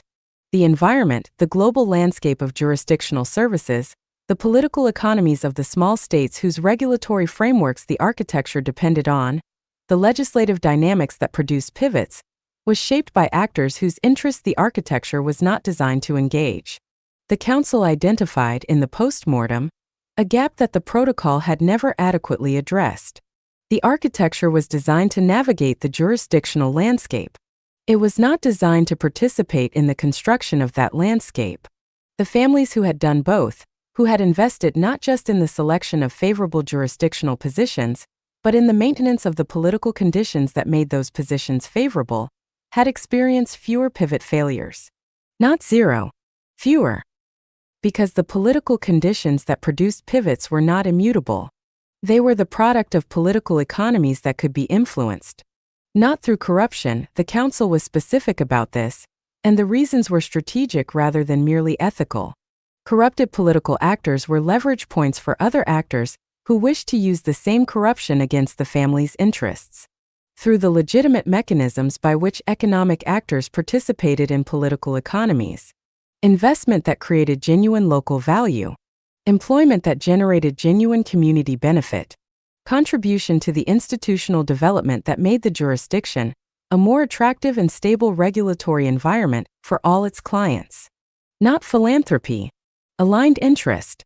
The family that had invested in the jurisdiction's genuine development whose presence in the jurisdiction created value that the jurisdiction's residents could directly experience, was a family whose relationship with that jurisdiction was not purely extractive, which meant the political narratives that mobilized against purely extractive relationships had less purchase. The jurisdiction's residents had reasons to value the family's presence that were not captured by the narrative of international capital exploiting regulatory arbitrage. The family was part of the community in ways that the purely extractive relationship was not. This participation did not guarantee stability.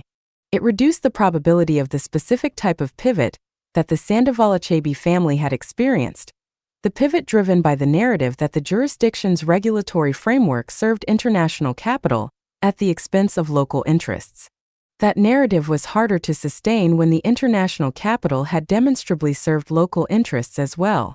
The family who had implemented this approach most comprehensively was the Okafor-Vos family. Their primary jurisdiction, the maritime regulatory environment that Celine Okafor-Vos had been born into, had evolved over the 30 years of the family's engagement with it, from a purely commercial relationship to something considerably more complex. The family had invested in the jurisdiction's medical infrastructure, had contributed to the development of its administrative capacity, not through the manipulation of specific regulatory provisions, but through the support of institutional development that made the jurisdiction more capable of governing itself effectively, had employed at various points in the architecture's operation residents of the jurisdiction in roles that required genuine skill development, had established over time a presence in the jurisdiction that was recognized locally not as the extraction of regulatory advantage, but as genuine participation. The jurisdiction had evolved its regulatory framework multiple times in the 30 years of the engagement. Each evolution had been managed collaboratively. The family's advisors had participated in the consultation processes through which the regulatory changes had been developed, had contributed substantive analysis that had shaped the changes in directions that served both the jurisdiction's interests and the family's. Not because the jurisdiction gave the family special access, because the family had invested in being the kind of participant whose analysis was worth having. The regulatory relationship was not clientelistic. It was genuinely reciprocal. When the global wave of transparency initiatives had reached the jurisdiction, when the external pressure that had caused the Sandoval-Achebe jurisdiction to pivot had reached this one as well, the outcome had been different. Not because the family had prevented the transparency requirement. The transparency requirement had been implemented. Because the family had participated in designing the implementation in ways that served the requirement's genuine purpose, without creating the specific disclosure vulnerabilities that poorly designed implementation produced. The distinction was between transparency that served accountability and transparency that served the extraction ecosystem. Both could be justified under the same banner. Effective participation in the regulatory development process could distinguish between them and calibrate implementation accordingly. The codebase entry that documented this approach was titled Participation as Defense. It was one of the most referenced entries in the network's history. Not because it was the most technically sophisticated, because it addressed the limitation that the Sandoval-Achebe failure had exposed most clearly. The architecture that only navigated the environment was always at the environment's mercy. The architecture that participated in constructing the environment had a form of agency that pure navigation could not provide. There was a second case in the documented history that addressed a different form of the pivot problem. Not a legislative pivot, an administrative one. The Farron Park family had incorporated a significant element of their architecture in a jurisdiction whose legislative framework was stable, whose parliament had not changed composition in 16 years, whose regulatory provisions had been consistent for a decade, whose administrative history provided no warning of imminent change. The legislative framework remained stable. The administration changed. A single appointment, a new director of the relevant regulatory authority, replacing a predecessor who had served for 14 years, produced, without any legislative change, a complete transformation of the administrative interpretation of the existing provisions. The provisions were the same. Their application was different, in ways that were adverse to the family's positions. Not illegal. The new director's interpretations were defensible readings of the existing statutory language. Not the intended interpretation, The provisions had been understood, by the regulatory community and by the family's advisors, to mean something that the new director had decided they did not mean. The distinction between the intended interpretation and the new interpretation was significant enough to create the disclosure exposure the family had built the architecture to prevent. The new director had not been appointed as an adversary to the family's interests, had been appointed for reasons entirely unrelated to the family's positions, had arrived with a general philosophy about regulatory interpretation that applied across the director's entire portfolio. The family's positions happened to fall within the portfolio. The general philosophy happened to be adverse to the family's interests. Coincidence? Catastrophic coincidence. The post-mortem identified an assumption that the legislative monitoring had embedded without examining. The assumption was that legislative stability implied administrative stability, that the regulatory framework in practice, the way the provisions were interpreted and applied, was a function of the legislative framework on paper. This was partially true. The legislative framework constrained the range of administrative interpretation. It did not determine the point within that range at which the administration would choose to interpret. The point was a function of the administrator. The administrator was a human being with a philosophy that could change without any change to the law. The monitoring framework redesign that followed this failure was the most technically demanding the Council had attempted. Because monitoring administrative philosophy, the interpretive predispositions of regulatory actors, their professional formation, their history of decisions across their career, the specific philosophical schools within the regulatory community that influenced their approach, was a qualitatively different challenge from monitoring legislative development. Legislative development was documented. It was debated publicly. It moved through traceable processes. It generated a paper trail that expert analysis could read. Administrative philosophy was personal. It lived in the specific way a person read the statutory language. In the professional community they had been formed by. In the cases they had found compelling during their career. In the regulatory philosophy of the mentors who had shaped their approach. None of this was fully documentable. All of it was partially observable. Through career history. Through professional publications. Through the decisions made in prior roles. Through the specific professional networks the administrator had developed. The redesigned monitoring framework incorporated these observations, not as certainties, as probabilistic inputs. When a regulatory appointment was imminent, when the incumbent of a relevant administrative role was approaching retirement, or when a change in governing administration made replacement likely, the monitoring framework intensified its attention on the field of likely successors, on their career histories, on their professional formation, on the specific interpretive predispositions that their observable records suggested, on the probability distribution of their approach to the specific provisions that the architecture depended on. Not to predict with certainty, to identify the range, and to develop, for the adverse end of the range, contingency responses that could be activated if the adverse interpretation materialized. Prepositioned alternatives. Pre-established relationships in alternative jurisdictions. The relational groundwork that could not be built in the aftermath of an adverse appointment, but could be maintained in advance of it. The cost was ongoing. The expected value, calculated against the specific cost of the Farron Park failure, justified it. The Council's synthesis of the pivot failures across the documented history produced a finding that the architecture's designers had not fully anticipated. The finding was that jurisdictional stability was not a property of jurisdictions.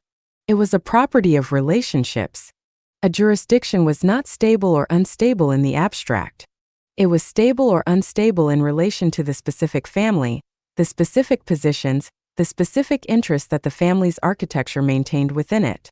A jurisdiction that was stable for most of its clients might be specifically unstable for a family whose positions were of the type that the jurisdiction's evolving political economy was most likely to target. A jurisdiction that appeared unstable in general, that had a high rate of legislative change, a volatile political landscape, a history of administrative turnover, might be specifically stable for a family whose positions were of the type that even the most transformative administrations had consistently chosen to preserve. The relevant question was not, is this jurisdiction stable? The relevant question was, What is this jurisdiction's specific relationship with the type of positions we maintain? And what are the political and administrative dynamics that might alter that relationship? This question required a deeper understanding of each jurisdiction than the standard monitoring framework had been designed to develop. It required not just observation but genuine engagement. The participation that the Okafor-Voss family had developed. The relational investment that converted the family from an external client, extracting regulatory advantage, to an internal participant contributing genuine value. Not in every jurisdiction. The cost of that level of engagement exceeded the benefit for positions that were peripheral to the architecture's load-bearing elements. But in every jurisdiction that was genuinely load-bearing. In those jurisdictions, genuine participation was not optional. It was structural. The architecture that did not participate in its load-bearing jurisdictions was an architecture that was passive in relation to the most significant risks it faced. Passivity in a dynamic environment was not neutral. It was a choice to accept whatever the environment produced, without the agency that engagement could have provided. Nikolai Voss-Adeyemi had been the primary architect of the monitoring framework redesign. He had spent 3 years on it, had consulted with the council members who had experienced the failures it was designed to address, had incorporated the Okafor-Voss participation model as the framework's central recommendation for load-bearing jurisdictions, had built the administrative philosophy monitoring as the framework's most technically demanding element, had tested it against the historical failures to verify that it would have performed better. It would have. Not perfectly. Better. The gap between the pivot speed and the architecture's response capacity would have been smaller. Not zero. Smaller. Which was the best the framework could offer. Because the jurisdiction retained its sovereignty. The family retained its architecture. And sovereignty, applied to a jurisdiction whose interests diverged from the family's, would always be faster than any monitoring framework. The question was never whether the pivot could be prevented. The question was how much of the response could be prepositioned before the pivot occurred. How much of the relational groundwork could be laid in advance. How much of the contingency architecture could be maintained in the ready state, so that when the pivot came, as it always eventually came in some form in some jurisdiction at some time, the gap between the pivot and the response was narrow enough that the damage that occurred in the gap was recoverable. Not zero. Recoverable. Which was the architecture's honest account of what it could provide. Not immunity. Resilience. The capacity to absorb the pivot's impact without losing the elements that were genuinely irreplaceable. And to rebuild from what remained something that incorporated the pivot's lesson. Something better adapted to the world as it had revealed itself to be, rather than the world as the architecture had expected it to remain. The codebase section that contained the pivot documentation was headed by an epigraph. No one had written the epigraph as an epigraph. It had been extracted from a longer document, a letter written by the Sandoval Achebe family's second generation to the third 30 years before the pivot. A letter about the architecture's relationship to the world it operated within. The relevant passage had read, in context, as a warning about overconfidence in any specific jurisdictional position. The council had extracted it and placed it at the section's head because it captured, in the language of direct address, something that the technical documentation surrounding it could not. It read, "Every jurisdiction you choose will eventually choose differently. Not against you necessarily. Just differently. In response to forces that have nothing to do with you. And some that do. Your task is not to find the jurisdiction that will never change. There is no such jurisdiction. Your task is to build the relationships that give you standing in the change. To be present enough, invested enough, genuinely valuable enough to the jurisdictions you depend on, that when they change, as they will, you have a voice in how the change occurs. Not control. Voice. And when the change occurs in ways your voice could not influence, as it sometimes will, to have built elsewhere the alternatives that make the change survivable, not comfortable, survivable, and to have done this before the change occurred, not after, before, when the relationships could be built at the pace they required, not at the pace the emergency demanded, which is never fast enough. It is never fast enough. Remember this. Build accordingly. Before. The Sovereignty Dowry. Part 4. The failures. Sovereignty attempted and lost, and why. 20.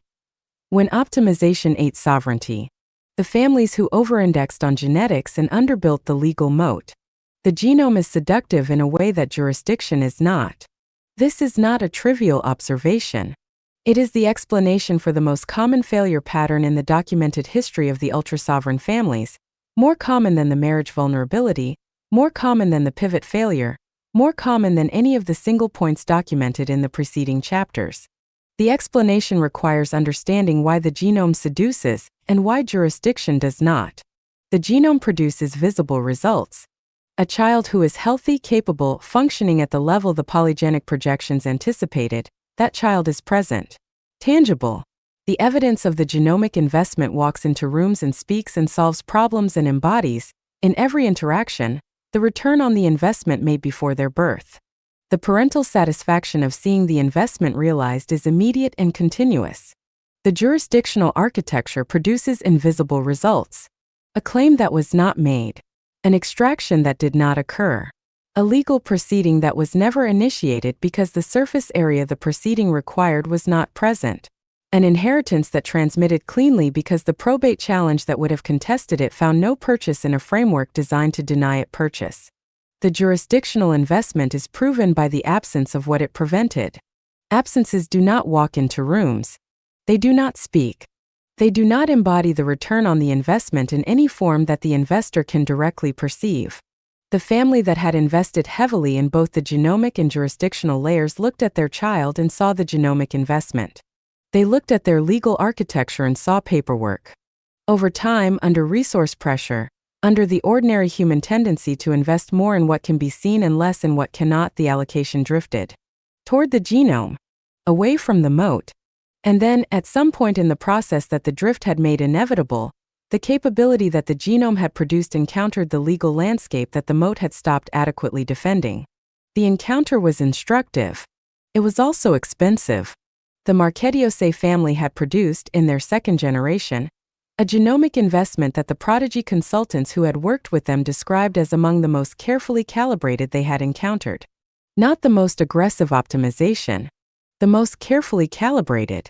The family had thought deeply about the crossing point, the threshold above which optimization increased extraction risk faster than it increased capability, and had positioned their investment slightly below it.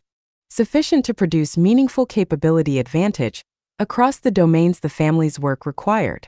Insufficient to generate the kind of optimization profile that secondary market analytics firms flagged as high-value targets. Thoughtful. Precise. Expensive to develop and implement. Expensive in the specific way that precision was always expensive, requiring more iterations of design and review than the families who simply purchased the highest available tier and accepted the extraction risk that came with it.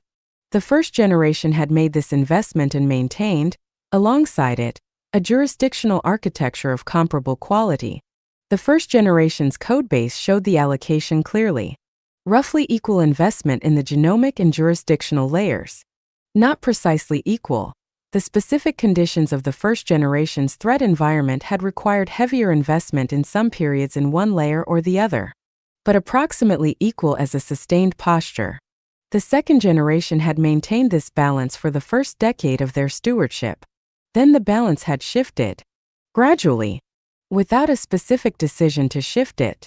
Through the accumulation of small choices, each of which responded to a specific immediate pressure, and together constituted a reallocation that the second generation had not intended and would not have endorsed if it had been presented to them as a single decision.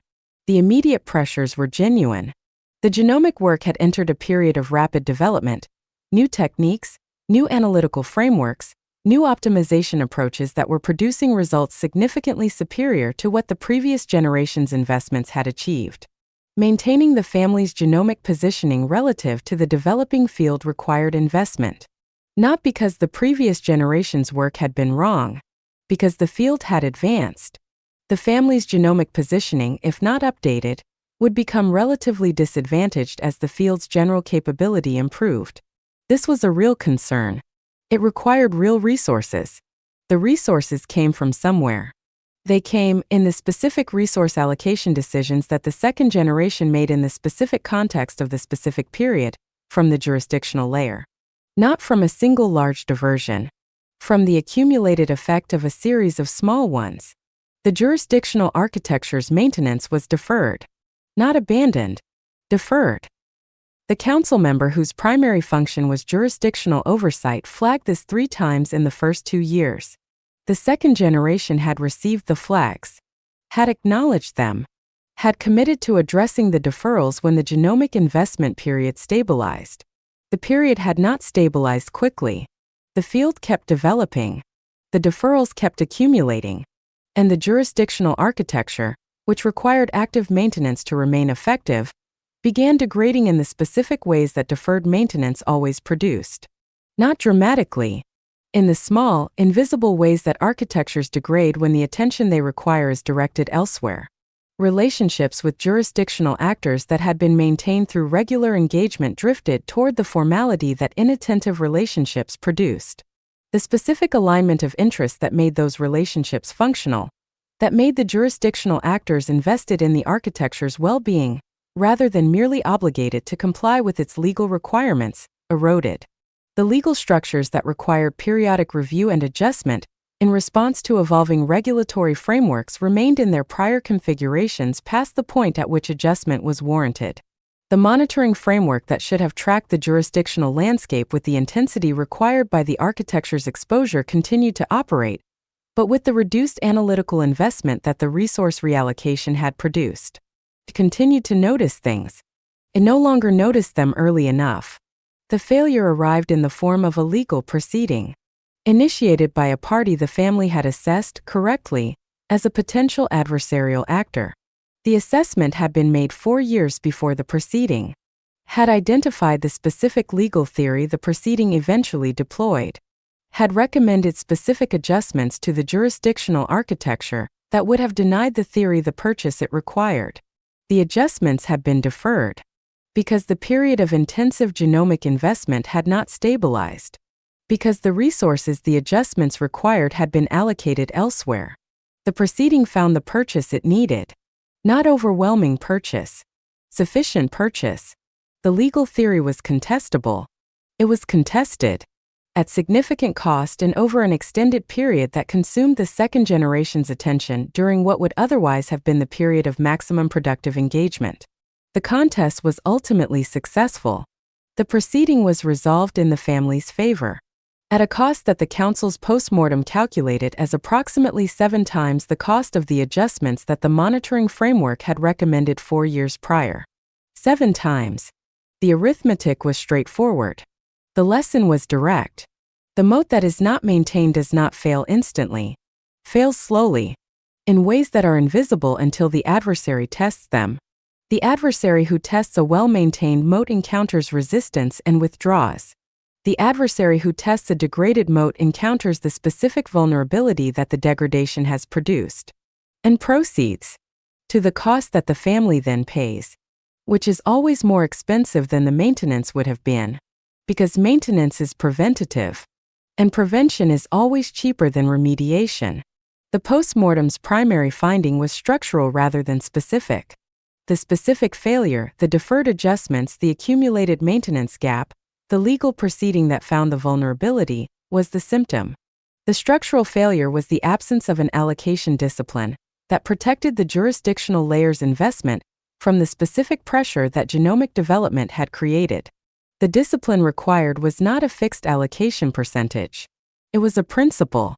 The principle was, the jurisdictional layer's maintenance investment could not be reduced below the level required to sustain the architecture's operational effectiveness, regardless of the competing investment opportunities that other layers presented. Not because the jurisdictional layer was more important than the genomic layer. Because the jurisdictional layer's minimum effective investment was not a variable. It was a floor. A floor that existed because below it, the layer's effectiveness declined in ways that created compounding vulnerabilities. The genomic layer had no equivalent floor.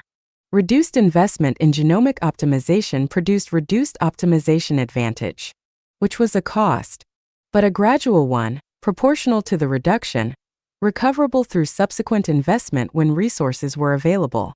The jurisdictional layer was different. Below the maintenance floor, degradation was not gradual and proportional. It was nonlinear. A relationship allowed to drift past the threshold of active maintenance did not drift back when attention returned. It had to be rebuilt. And rebuilding was more expensive than maintaining. And rebuilding from the position of active adversarial threat was more expensive still. The floor was not a resource allocation preference. It was an engineering constraint. The codebase entry for this failure was titled, "The Asymmetry of Maintenance and Repair." Its central equation was not mathematical. It was verbal. It read, "The cost of maintaining the moat is constant. The cost of repairing the moat is variable and always higher. The cost of defending against an adversary who has found the moat's gap is variable and always highest. The allocation discipline must protect the constant before the variable becomes necessary. Because once the variable is necessary, the constant's cost is irrelevant. The repair has begun. And the repair is expensive. In every dimension. Not just money. Attention. Time. The specific productive capacity of the generation that should be building. Diverted to defending what the moat should have protected. For the duration of the defense. Which is always longer than anticipated. And always more consuming than planned. Do not let it become necessary. Maintain the floor. Without exception. Regardless of the competing opportunities. The competing opportunities will always be present. The floor is not optional. The second pattern the Council identified in the optimization over sovereignty failures was different from the Marchetti-Osei case in its mechanism but convergent in its outcome. Where the Marchetti-Osei family had underinvested in the jurisdictional layer through resource diversion, the second pattern involved something more subtle. Philosophical diversion. The families who exhibited this pattern had not diverted resources from the jurisdictional layer. They had diverted conviction. They had come, through the specific experience of watching the genomic investment produce visible results across a generation, to a view of the architecture in which the genomic layer was primary, not just in terms of the returns it produced but in terms of what the architecture was fundamentally for. The architecture was for the child. The child was the genome. The genome was the investment that mattered. The jurisdictional architecture was the container that protected the investment. And containers in this framing were functional rather than constitutive. They mattered insofar as they served their function. They did not, in themselves, represent the architecture's purpose. This framing was not entirely wrong. The genome was the child. The child was the point. But the framing embedded an assumption that the container's function was obvious and reliable. That a container once constructed continued to contain. Without active maintenance. Without the specific attention that keeping a container functional required. Without the understanding that the container's function was not passive but active, that it required continuous engagement with the environment in which it operated, continuous adjustment to the regulatory landscape that shaped its properties, continuous maintenance of the relationships that made it more than a legal fiction. The families who held this framing maintained the container formally, paid the fees, renewed the registrations, filed the required documents, but did not invest in the container with the conviction that primary investment deserved, did not bring to the jurisdictional architecture the same quality of attention they brought to the genomic work, did not treat the legal moat as a genuine intellectual challenge requiring the same rigor they applied to the biological layer. The container was maintained by subordinates whose competence was adequate to the formal maintenance requirements. It was not engaged by principals whose conviction was sufficient to identify the informal maintenance requirements, the relationship management, the monitoring for drift, the specific quality of engaged attention that distinguished a functional sovereignty architecture from a formally compliant one. The container continued to exist. It gradually ceased to function, not because it had been abandoned, because it had been delegated. And delegation, without the principal's engaged oversight, produced the specific failure of implementation that occurred when the people performing the function lacked the conviction of purpose that made them notice what the formal requirements did not specify. The delegate who performed the required tasks was not the delegate who would notice, unprompted, that the relationship with the jurisdictional actor had drifted into the formality that presaged disengagement. or that the monitoring framework's recent outputs contained a pattern that, read carefully against the political economy of the jurisdiction, suggested a pivot risk that had not been flagged by the formal threshold criteria, or that the legal structure's current configuration, while compliant with the existing regulatory requirements, was positioned directly in the path of a regulatory development that the formal monitoring had not yet designated as confirmed. The delegate performed the required tasks. The principals engaged oversight would have noticed these things. The principal's engaged oversight was not present, because the principal's conviction was elsewhere, in the visible results of the investment that had produced the child, who was healthy and capable and functioning at the level the projections had anticipated, and who would encounter, eventually, the legal landscape that the container had been built to defend against, in its degraded form, at the cost that the degradation produced. The Abraham-Lindqvist family documented this pattern with a candor that was, even by the protocol's standards of honesty, remarkable. The documentation was written by the family's third generation, the first generation to grow up entirely inside an architecture whose container had been built with conviction and maintained without it. The third generation had encountered the adversarial proceeding at 34, had navigated it at significant cost, had then spent 3 years examining why the container had not performed as designed, and had produced a document that began with a sentence the council had added to the epistemic section of the general codebase because it captured something that no prior formulation had said as directly. The sentence read, "The architecture you do not believe in is the architecture you will not maintain." The document continued, "My grandparents built the jurisdictional architecture with the same conviction they brought to the genomic work." The codebase from that period shows equal density of engagement across both layers, equal quality of analysis, equal willingness to sit with the hard problems rather than accepting the first adequate solution.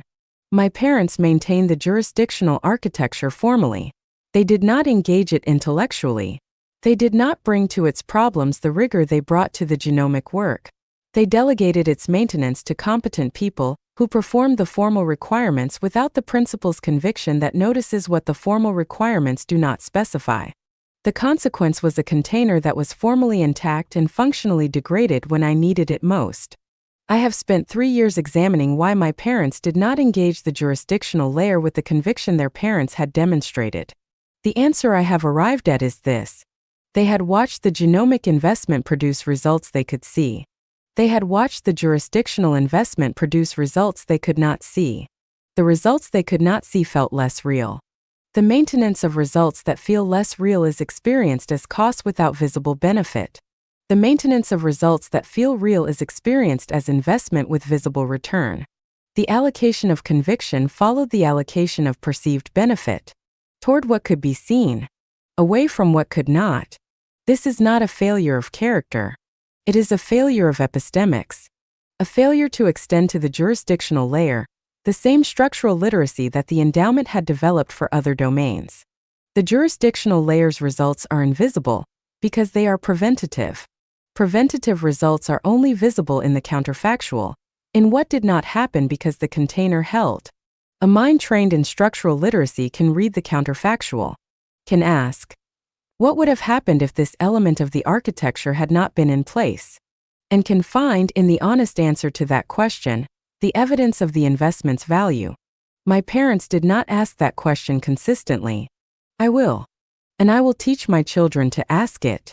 Not just about the jurisdictional layer, about everything the architecture provides, including the things it provides by preventing, the absences that are not absences, the things that did not happen, because the architecture held. Those are the most important results, and the hardest to see, and therefore the most in need of the specific effort to look for them, that the epistemics endowment should have trained us to make, and failed to train us to make consistently, which is the open issue this document generates. How do we develop in our heirs the conviction to maintain what they cannot see?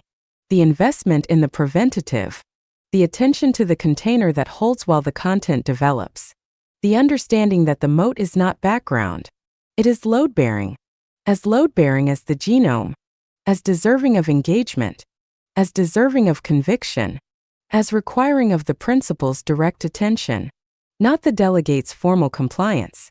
The principal's direct attention, applied with the same rigor, the same sustained engagement, the same willingness to sit with the hard problems, that we have always applied to the visible layer, the layer that walks into rooms, and speaks, and proves its value by being present.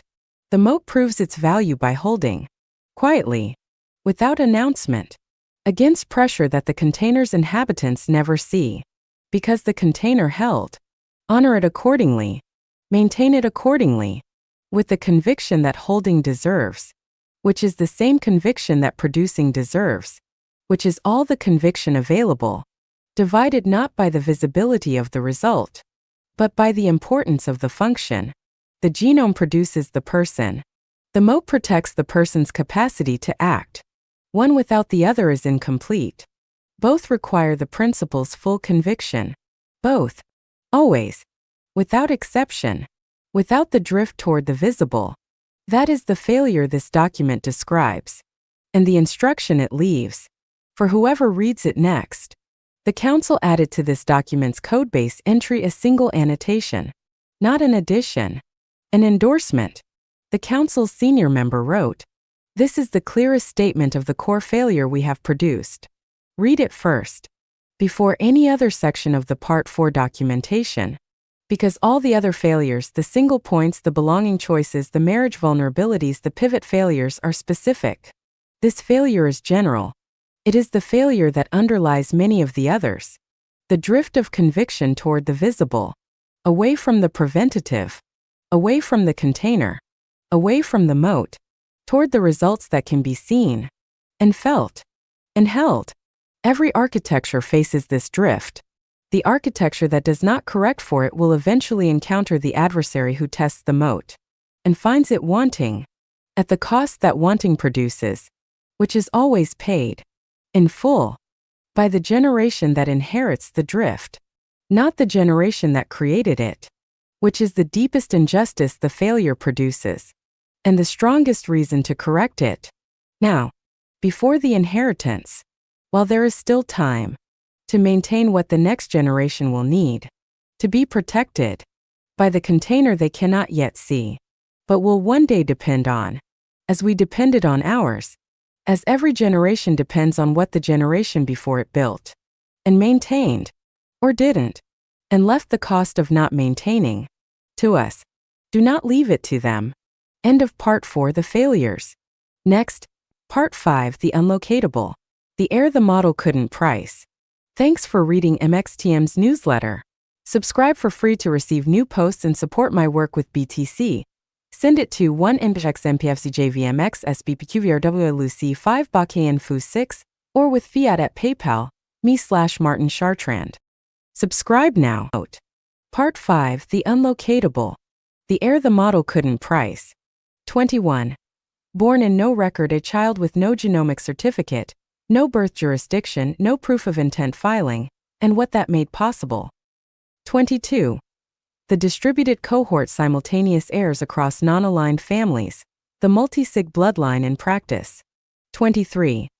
What Prodigy's engine couldn't find, not an anomaly, an absence, the asset that resists monetization by refusing to appear in the dataset. 24. Sovereignty as inheritance. The final gift is not wealth, not genetics, not even a code base.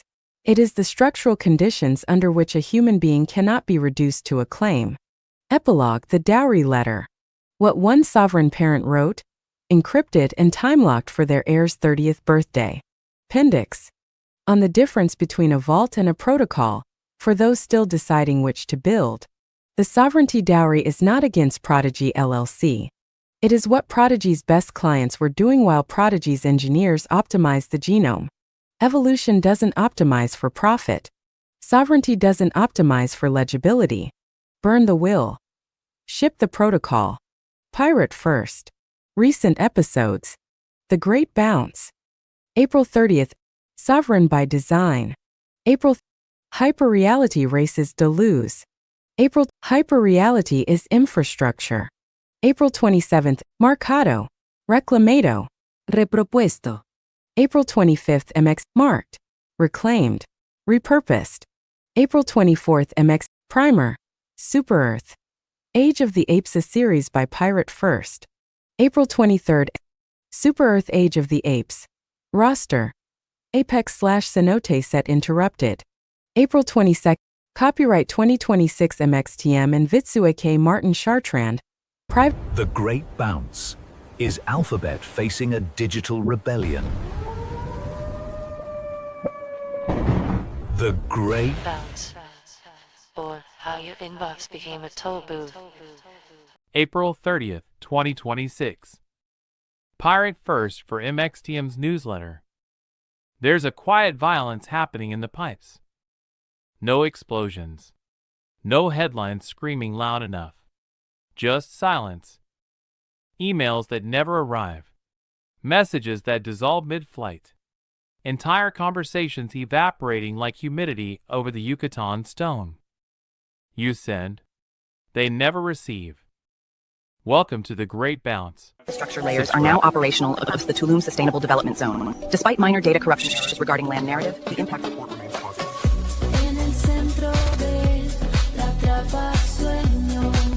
The simulation data confirms critical interference levels across the territory. Narrative load is unstable. Be advised, paranoia is now a product. The risk assessment is maximum.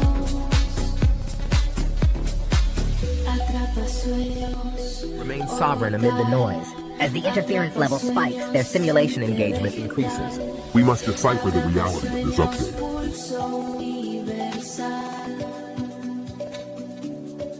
Attention. Signal integrity is failing. We have 4% uptime before the broadcast load collapses. Decipher the transmission and act immediately. 4-2. The One Net. A post-K transition doctrine. A post-scarcity secession doctrine. Martin Chartrand. Subscribe. Short post. They built a system that profits when you're gone.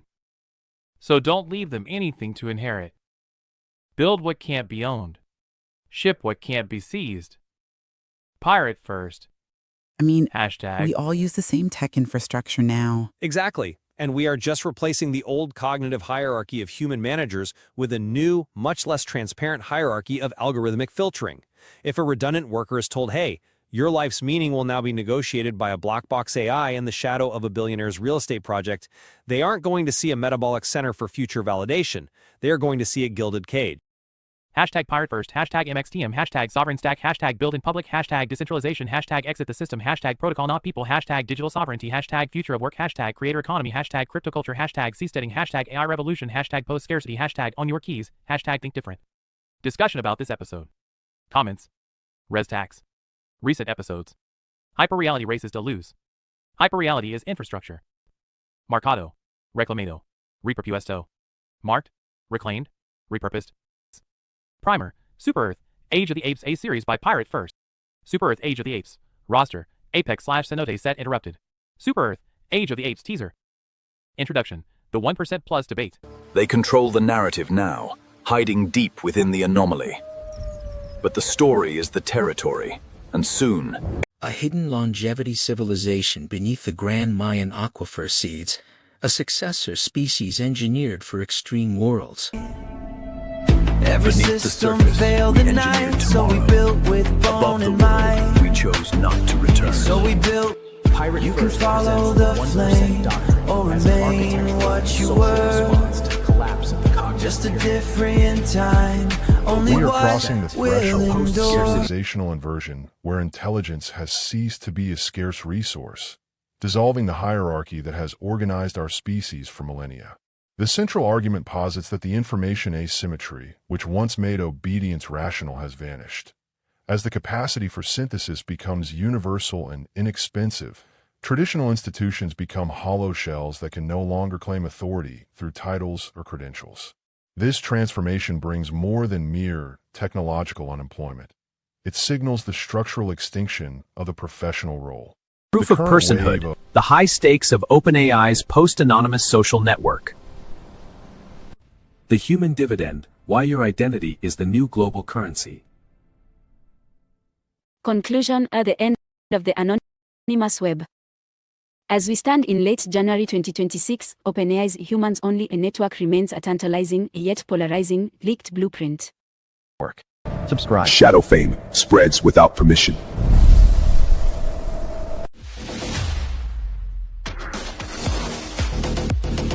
X Prize. Start building, man. Marked. Reclaimed. Repurposed.